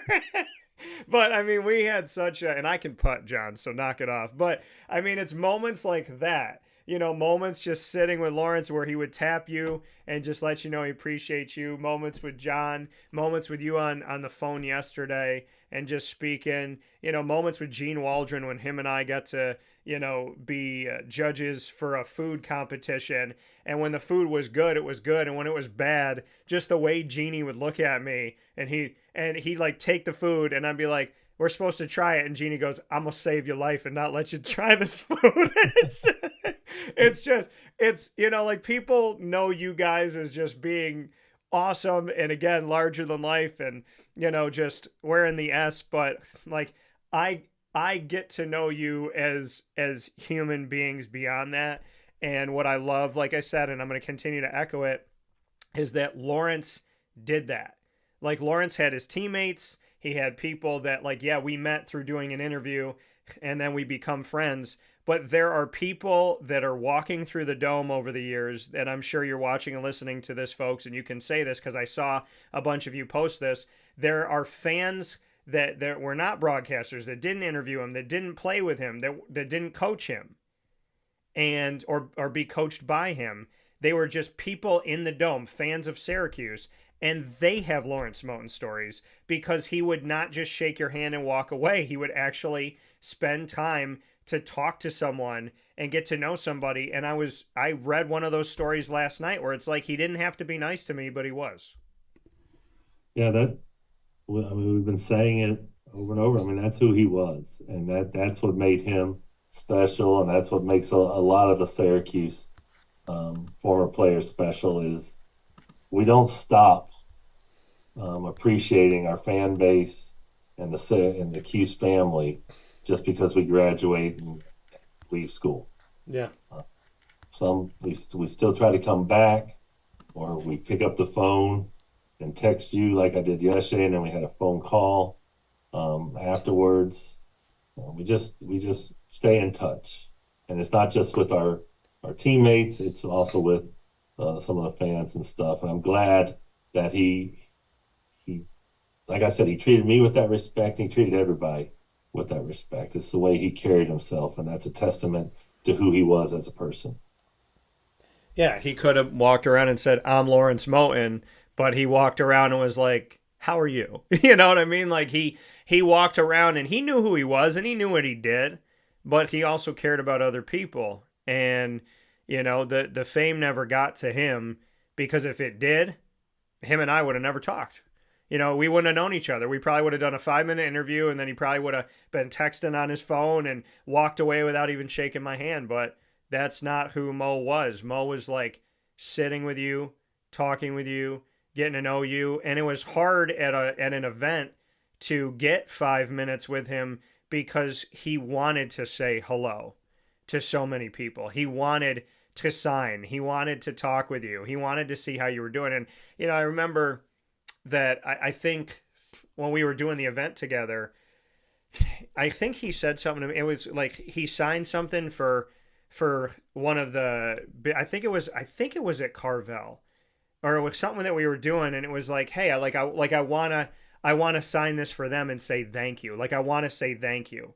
It's not like he was just at the event and that was it. It was like he wanted to make sure that he knew, that they knew that he appreciated that he was there. It wasn't just like, oh, I'm Lawrence Moten. It was like, oh no, like I want to say thank you. Like I want to make sure that they know. And that's just him, man. And he still wore them high socks. He still did that years later. Once you start wearing them when you're little and represent the DC area, I didn't even know that was a thing until he told me, yes, this is what we do in DC. And I was like, oh, clearly I didn't know that. Yeah. Well, I do want, go ahead. What were you going to say? Well, I was just going to say, that, like you were saying, though, I mean, that's just who he was, because I've seen sometimes you have people who are extremely successful, and then there's like a gap period where they do act elitist, or they do act better than most, and they're not giving back to, and they're not talking to people. And then later on in life, as they get older and further away from that, then they kind of come full circle and come back. Mo never changed. He was the same when I first met him in fall of '91 when we came in as freshmen, up through the last time I spoke to him. I mean, it was constantly soft-spoken, respectful, smile on the face, as you said, kind-hearted person. But don't let him fool you. He will absolutely destroy you on a basketball.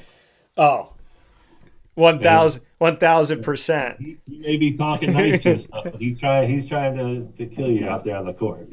Yeah, that was the thing. I'm like, I would have never tested that. I'd be like, Mo, I'm on your team. Like, there's no I'm gonna play against you, and I can feel that, and I definitely would second that notion about him, that he might be really, really nice to you, but if he's got a ball in his hand, he'll keep talking to you. How's your mom? How's your family? 3. Like he's gonna be doing his thing. He'll shake you out and then shake your hand. Nice game. And then you'll look up, like JB looked up and go, how did you beat me? Like, how'd you get to 10 points already? I thought we just started talking. So that's right. You're like, well, he was so nice to me, and I looked and he had like 30 points. I don't understand what happened. So Lawrence, you will always live on, and you know that, Mo. There is. Because people like JB and myself and everybody else that knows you and loves you, we're not going to let you not live on. So, God bless you in heaven. As I wrote yesterday, please give Pearl a hug for us. And just know that we love you. We miss you. It was way too soon. But, man, you did a lot. You did a lot in 53 years to make people like JB and I feel important and valued and trusted. So, I can't say anything bad about you, Lawrence, because, you treated me with kindness and goodness and consistency. And a lot of people forget that last one. And I love that. And so I'm always going to say he is, just like I say about Floyd Little, he is my friend. Like last time I saw Pearl when he said we're brothers, he is my brother, because when you're done here, hey, this is just that, what do I call it? The hotel on a spinning rock. And when we go home, we go home. So, Lawrence, you will live on. You know that. We love you. We miss you. And I'm sad that I won't see you at a game, but knowing God's way, I probably will. And I love you dearly. So God bless you. JB, before we hop out of here, we always do a thing called rapid fire, but I'm going to change this rapid fire. It's going to be JB and DT talk Big Brother. JB and DT talk BB, because something inside of me yesterday was like, you got to tell JB that you tried out for Big Brother. I don't know what it is, but I got a feeling that he likes it. And I don't know if maybe we talked about it, but something inside of me was like, if I tell him, he'll appreciate it. And he said to me two things yesterday. He said, I need you to talk to my wife so that she can understand why I love it so much. And then how can I pay for you to be on the show? So JB, I got to ask, what got you into Big Brother and when did you start watching? So I got into it before it even was a thing here in America. It started over in Europe. Yeah. Big Brother did. And I was playing ball overseas, professionally after my time at Syracuse and stuff. And that show was on. And I kind of got hooked over there. And when it came to CBS network here, I was ecstatic and have been hooked. And my wife says I like drama, and there's always drama when it comes to Big Brother. I haven't watched this season yet, but it is taking up a lot of space on my DVR right now, and I need to get through it. I just don't know what it is. It's this, you're trying to win a game, and you're being friendly, but you're conniving at the same time and being deceitful behind people's backs and everything, and making alliances here to undermine these alliances, but you're really on another one. I just find it fascinating. My wife thinks all reality TV is the dumbing down of America, and she says that to me on a routine basis. But I appreciate that there's someone else who's a friend of mine who appreciates Big Brother as much as I do. Well, yeah, I mean, I can't, and I don't watch reality TV except for Big Brother. And so I want to show you this because Papa Joe, he's my uncle, but he's another dad to me. And I did this to him. And so I got to share this with you. I did this to him years ago. He told me if I ever did it again, as much as he loves me, he would punch me in the face. And but I have to share this with you. And so let me get back to it. It's here it is. So let me make sure that I cue this up correctly. So this is me at the house. He's watching TV. What the hell is this? Welcome to Big Brother. So he had no idea it was coming, and my Aunt Mary, who's like another mom, she loved it. But I would do that stuff to him, and I don't know.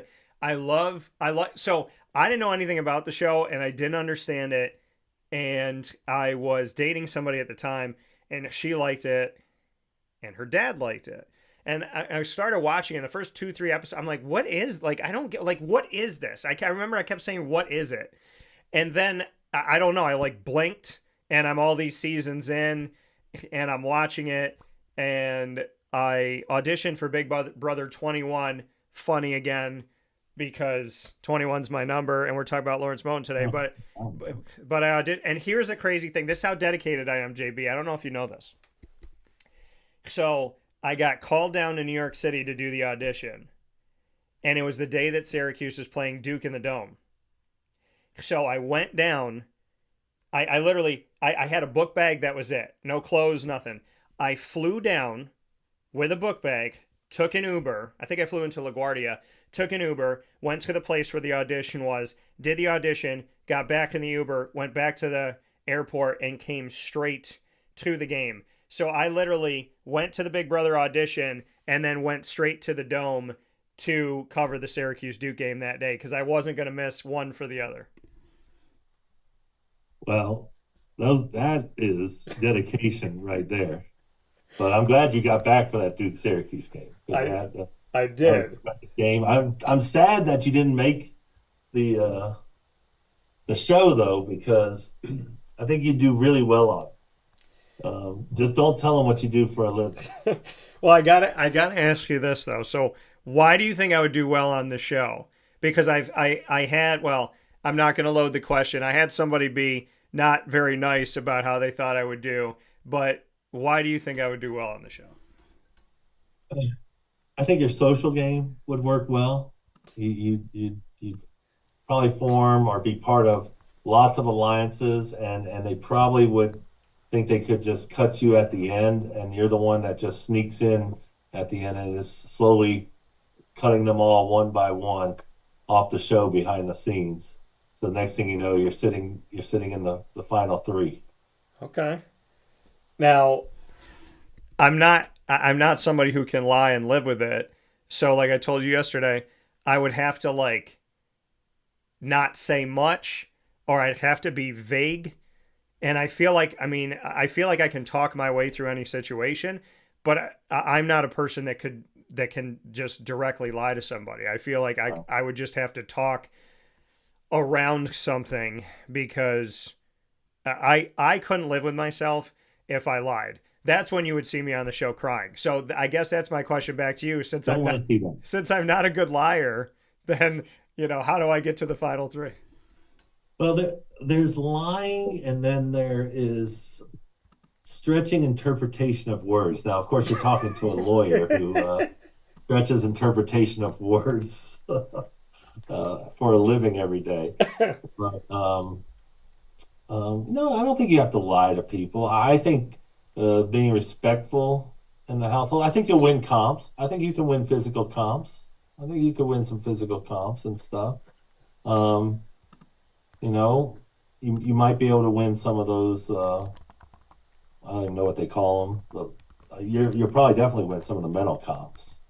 So you'll have that on the side, but you don't want to get a big target on your back either right away. You want to be under the scenes for the first few weeks and then start rising to the top. These people who come in guns a-blazing, they're always gone pretty early on.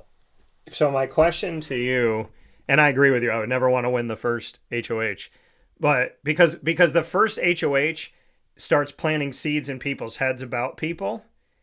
And for whatever reason this season, there was this one girl who they just kept attacking, and she just seemed like she was just kind of like uniquely herself, but there was nothing wrong with I don't know, I guess people thought, or she joked around at the end that she was annoying people, but I don't know why people targeted her, but credit to her because she held her own, and I'm not going to give anything away in that. But I will say this to you. There's always one person who gets attacked by another person with like a big house verbal engagement where somebody just flips out on somebody else. If someone in the house decided to flip out on me, how do I handle that situation? Because and there's times where it's like, it's not even like you did anything to the person. It's just like they're losing their mind. But when the person does that, if I was the one that they were yelling at in front of everybody, how do you suggest I handle that? Because sometimes it puts a big target on the person that they're yelling at, and sometimes maybe the person does that because of that. Well, I think they do it because they want a target off of them, and they want it on somebody else. Yeah. And I think you just need to get people to feel sympathetic for you and how crazy and lunatic the person yelling at you was, and get that sympathy card going.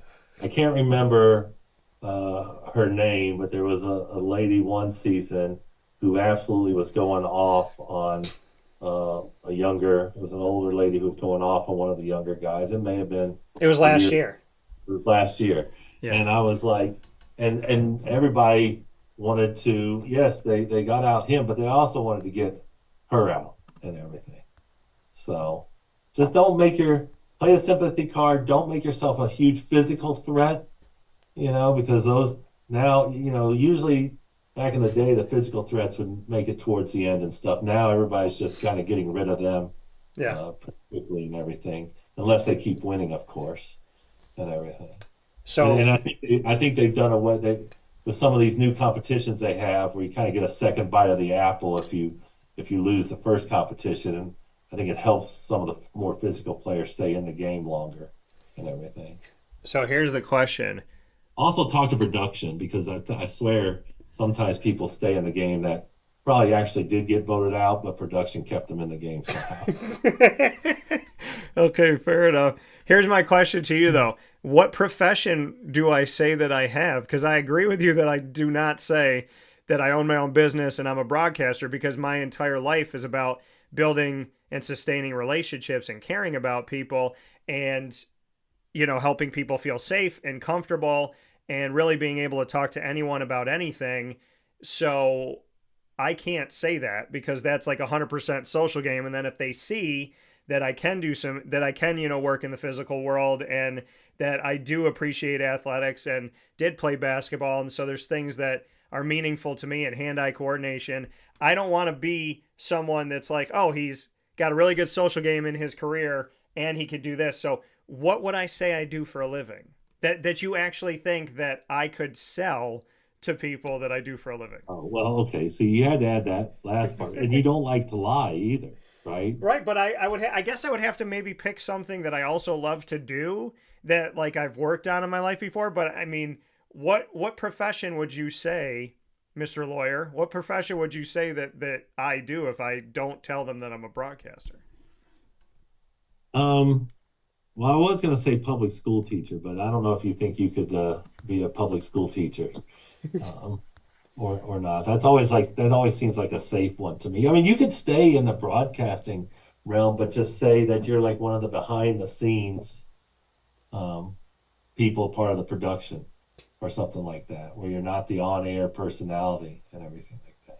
Yeah. And so then because you do a lot of production and everything, so you're not really lying Right. about it.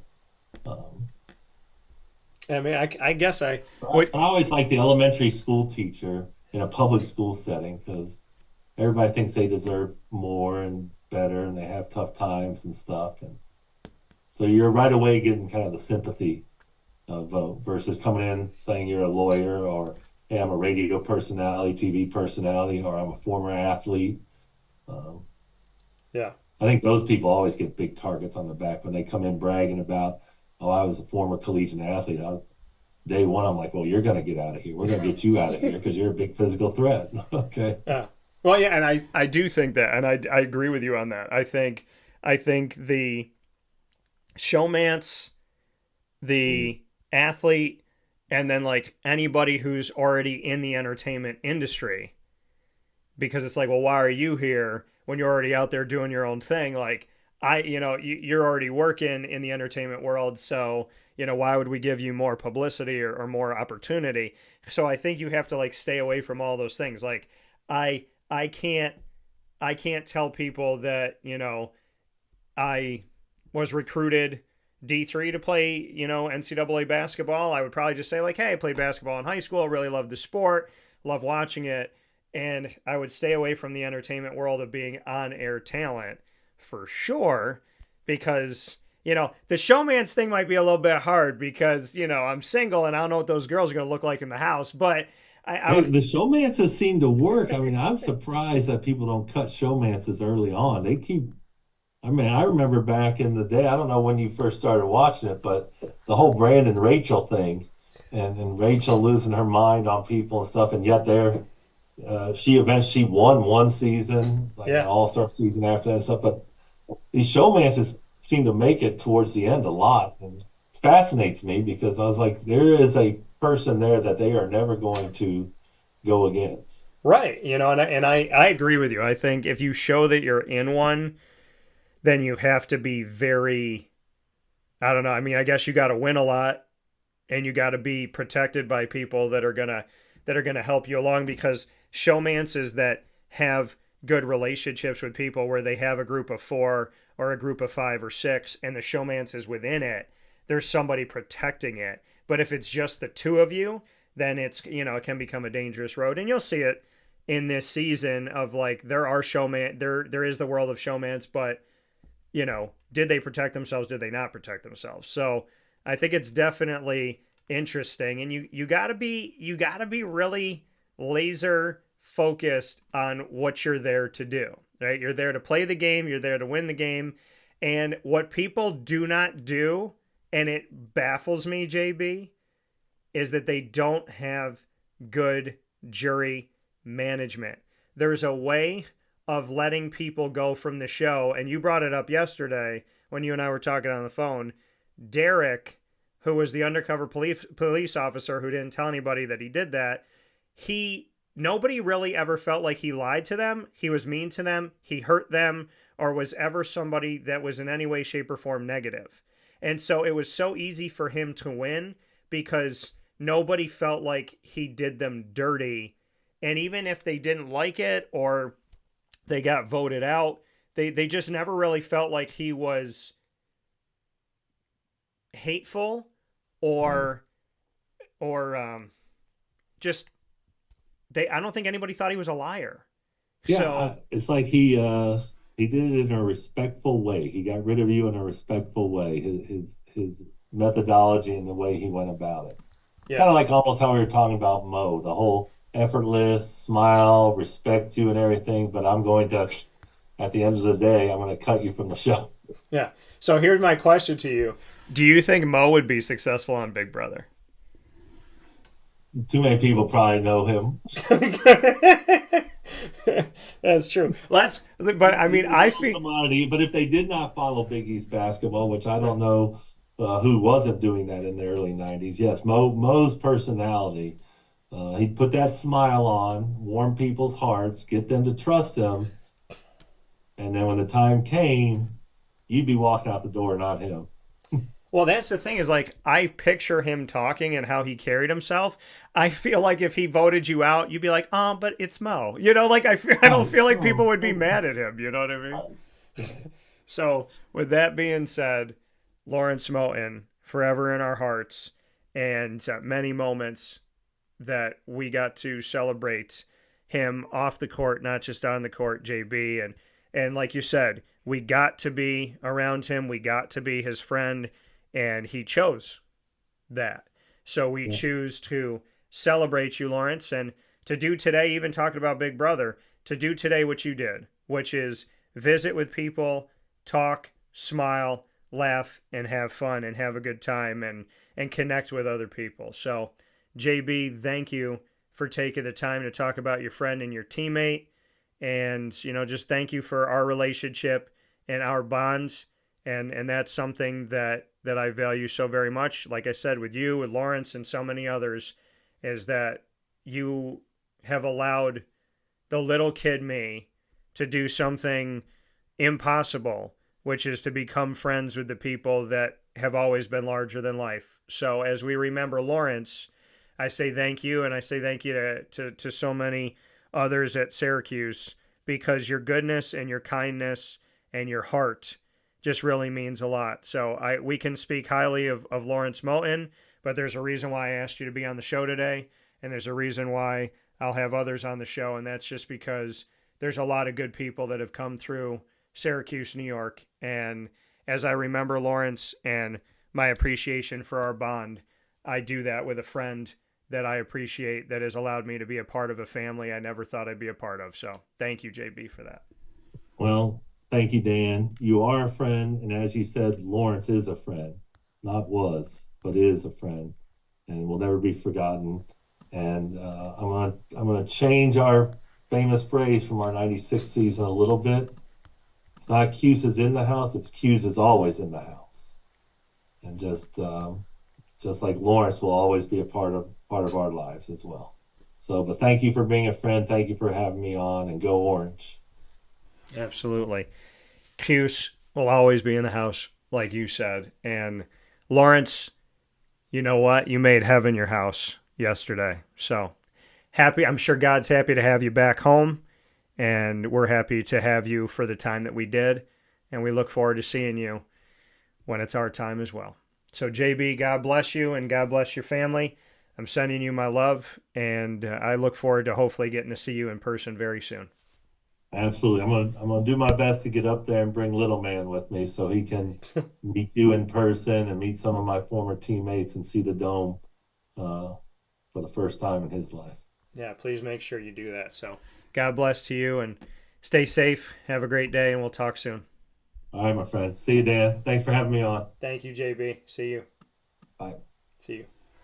That coming from JB Reafsnyder one more time here on Wake Up Call with Dan Tortora. And You know, these are the moments that warm your heart.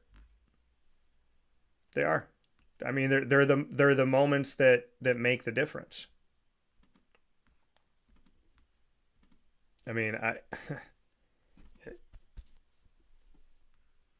know, sometimes all you could do is kind of just touch your heart, and because that's you don't have the words, and you know, Mo, it's going to be really weird, Mo, that you're not going to be sitting here on the show within the next couple months.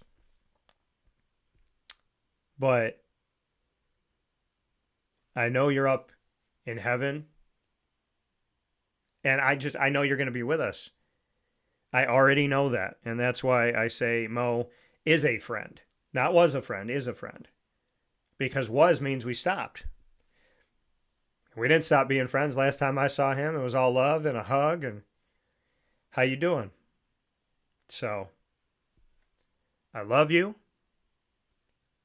and I miss you, and I tell you that I love you, and I don't say that lightly because you always treated me with kindness, and you treated my people, the people that I know that you didn't know. You know, I would introduce you to somebody, and you would treat them well. So, thank you for being good to me. Thank you for being good to people that I value. Thank you for being someone in my life that I value. And thank you for becoming a friend.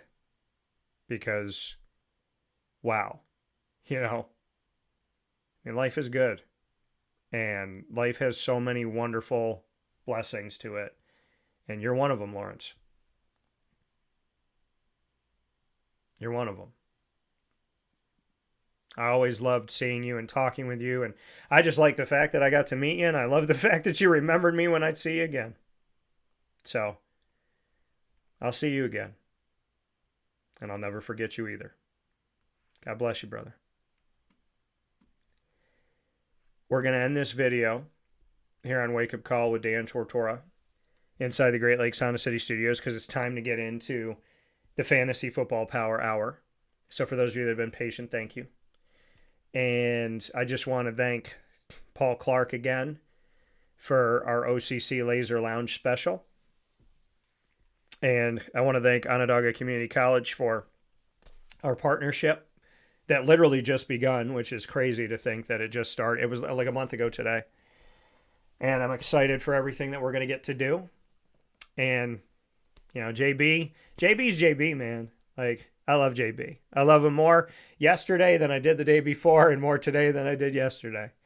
And I'm happy to know you and Lawrence, and I don't want to forget anybody, you know, John, Lazarus, Gene, Pearl, and Otis. It goes on and on and on and on. And, you know, Daywan, I hadn't seen Daywan in a while, and I saw Day, and he came out, gave me a hug, and it's all love. And Brandon Trish, him and I just got to do something together, and that was like literally being at Game Point shooting with Brandon Trish. I was like, the little kid in me was like, oh my gosh, I'm shooting with Brandon Trish. And the adult in me is like, that's my friend. Like, he's another one where it's not like, oh, I played at Syracuse and, you know, da da da. And like, he's just Brandon. And he's so purposeful with his time and his relationships. And, you know, I love that. I love the people that have represented Syracuse so well. And I love that you've given me some time. And, yeah, I value it. I always will. And I do. And I appreciate you all. You know, I really, really do. And, you know, like, it's good and it's fun. You know, we've laughed together, we've cried together, we've had really tough conversations, and we've always been on the same side. And I love that. I've met really, really good people. And I've had conversations I never, ever thought that I would have.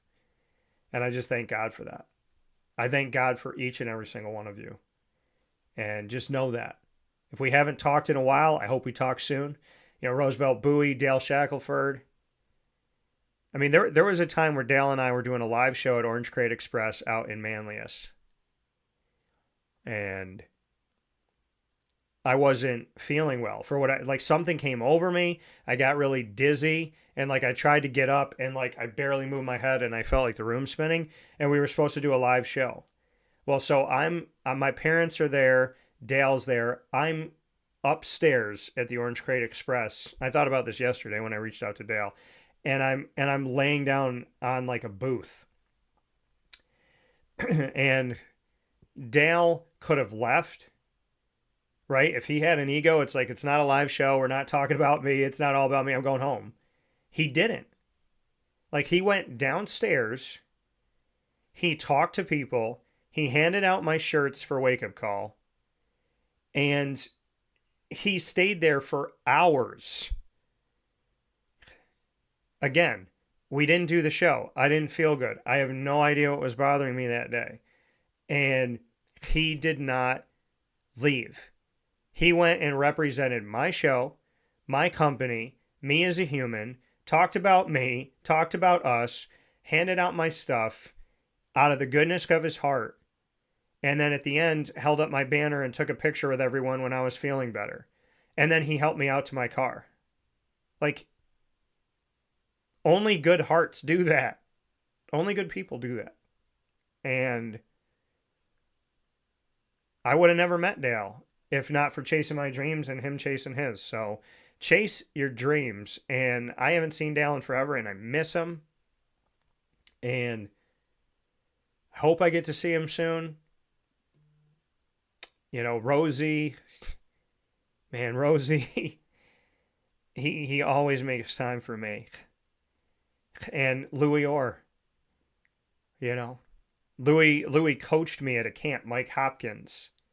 I'll never forget the last conversation I had in person with Mike Hopkins, of like an extensive conversation when we sat down and we talked. And Jerry, and, you know, talking with Adrian about him wanting to be a head coach. And we had that conversation so many years ago. And it was just him and I, arm to arm, like whispering it back and forth to each other. We were just sitting there, just talking real soft to each other about it. And, you know, I can't say enough. Marek Dolezaj, Chris McCullough, Malachi Richardson, Hakeem Christmas, Elijah Hughes. I mean, my list goes on and on and on and on. Jeremy Grant.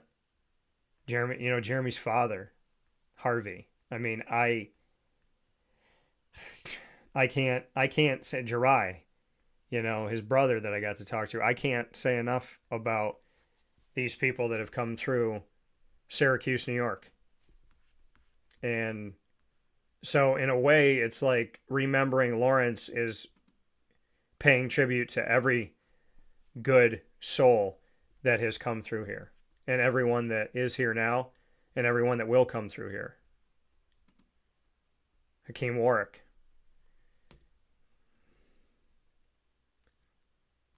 There's so many. So, God bless you all. And God bless you, Lawrence. God bless your children and all of your loved ones. Let's say a prayer for Lawrence right now, shall we?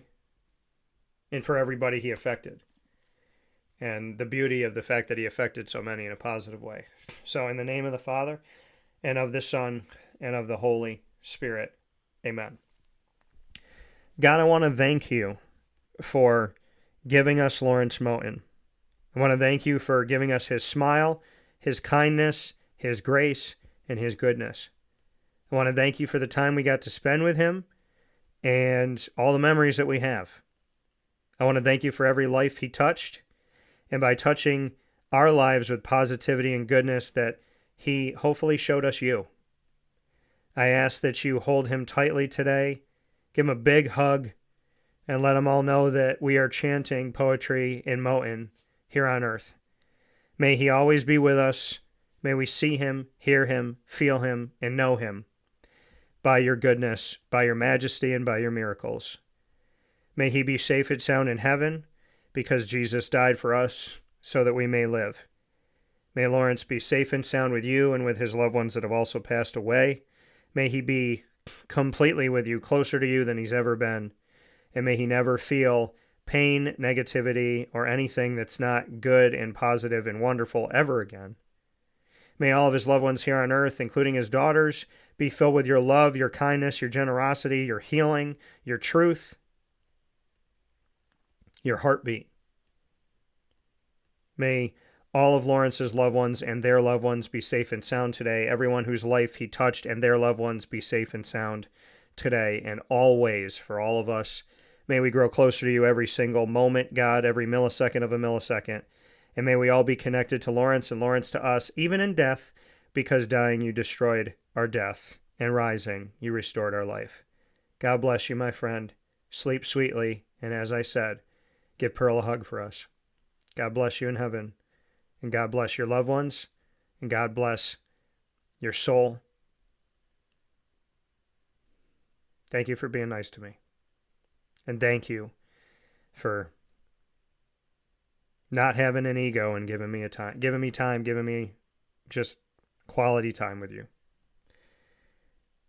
May we all get closer together. May we all do good.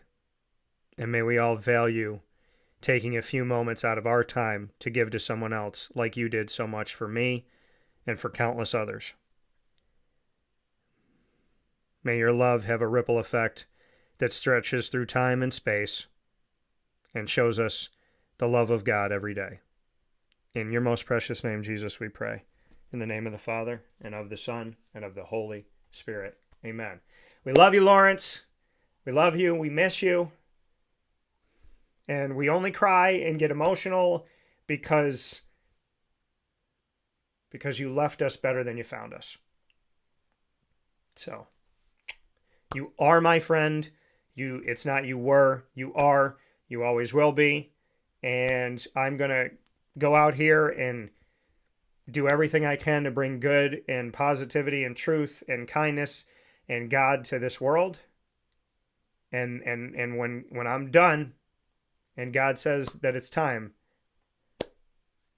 I can't wait to hug you again. And I'm sad that I can't right now. But I love you, and I know you're with me, and I know I'll feel your hug. I know I will. So I love you, and thanks for taking a little kid from a little old city and making him feel really, really special. You always made me feel special. So thank you. I love you, bud. Thanks for being you, Lawrence. Thanks for being nice to my family, too. Okay, God bless you. We're going to be all right. I know if you were here and someone else passed, I know you'd be telling us we're going to be all right. And we're going to be all right. Thank you. Just thank you. Thanks for being a nice guy to me. Thanks for believing in me. God bless you in heaven, man. And we're going to miss you. I'm going to miss you at the games.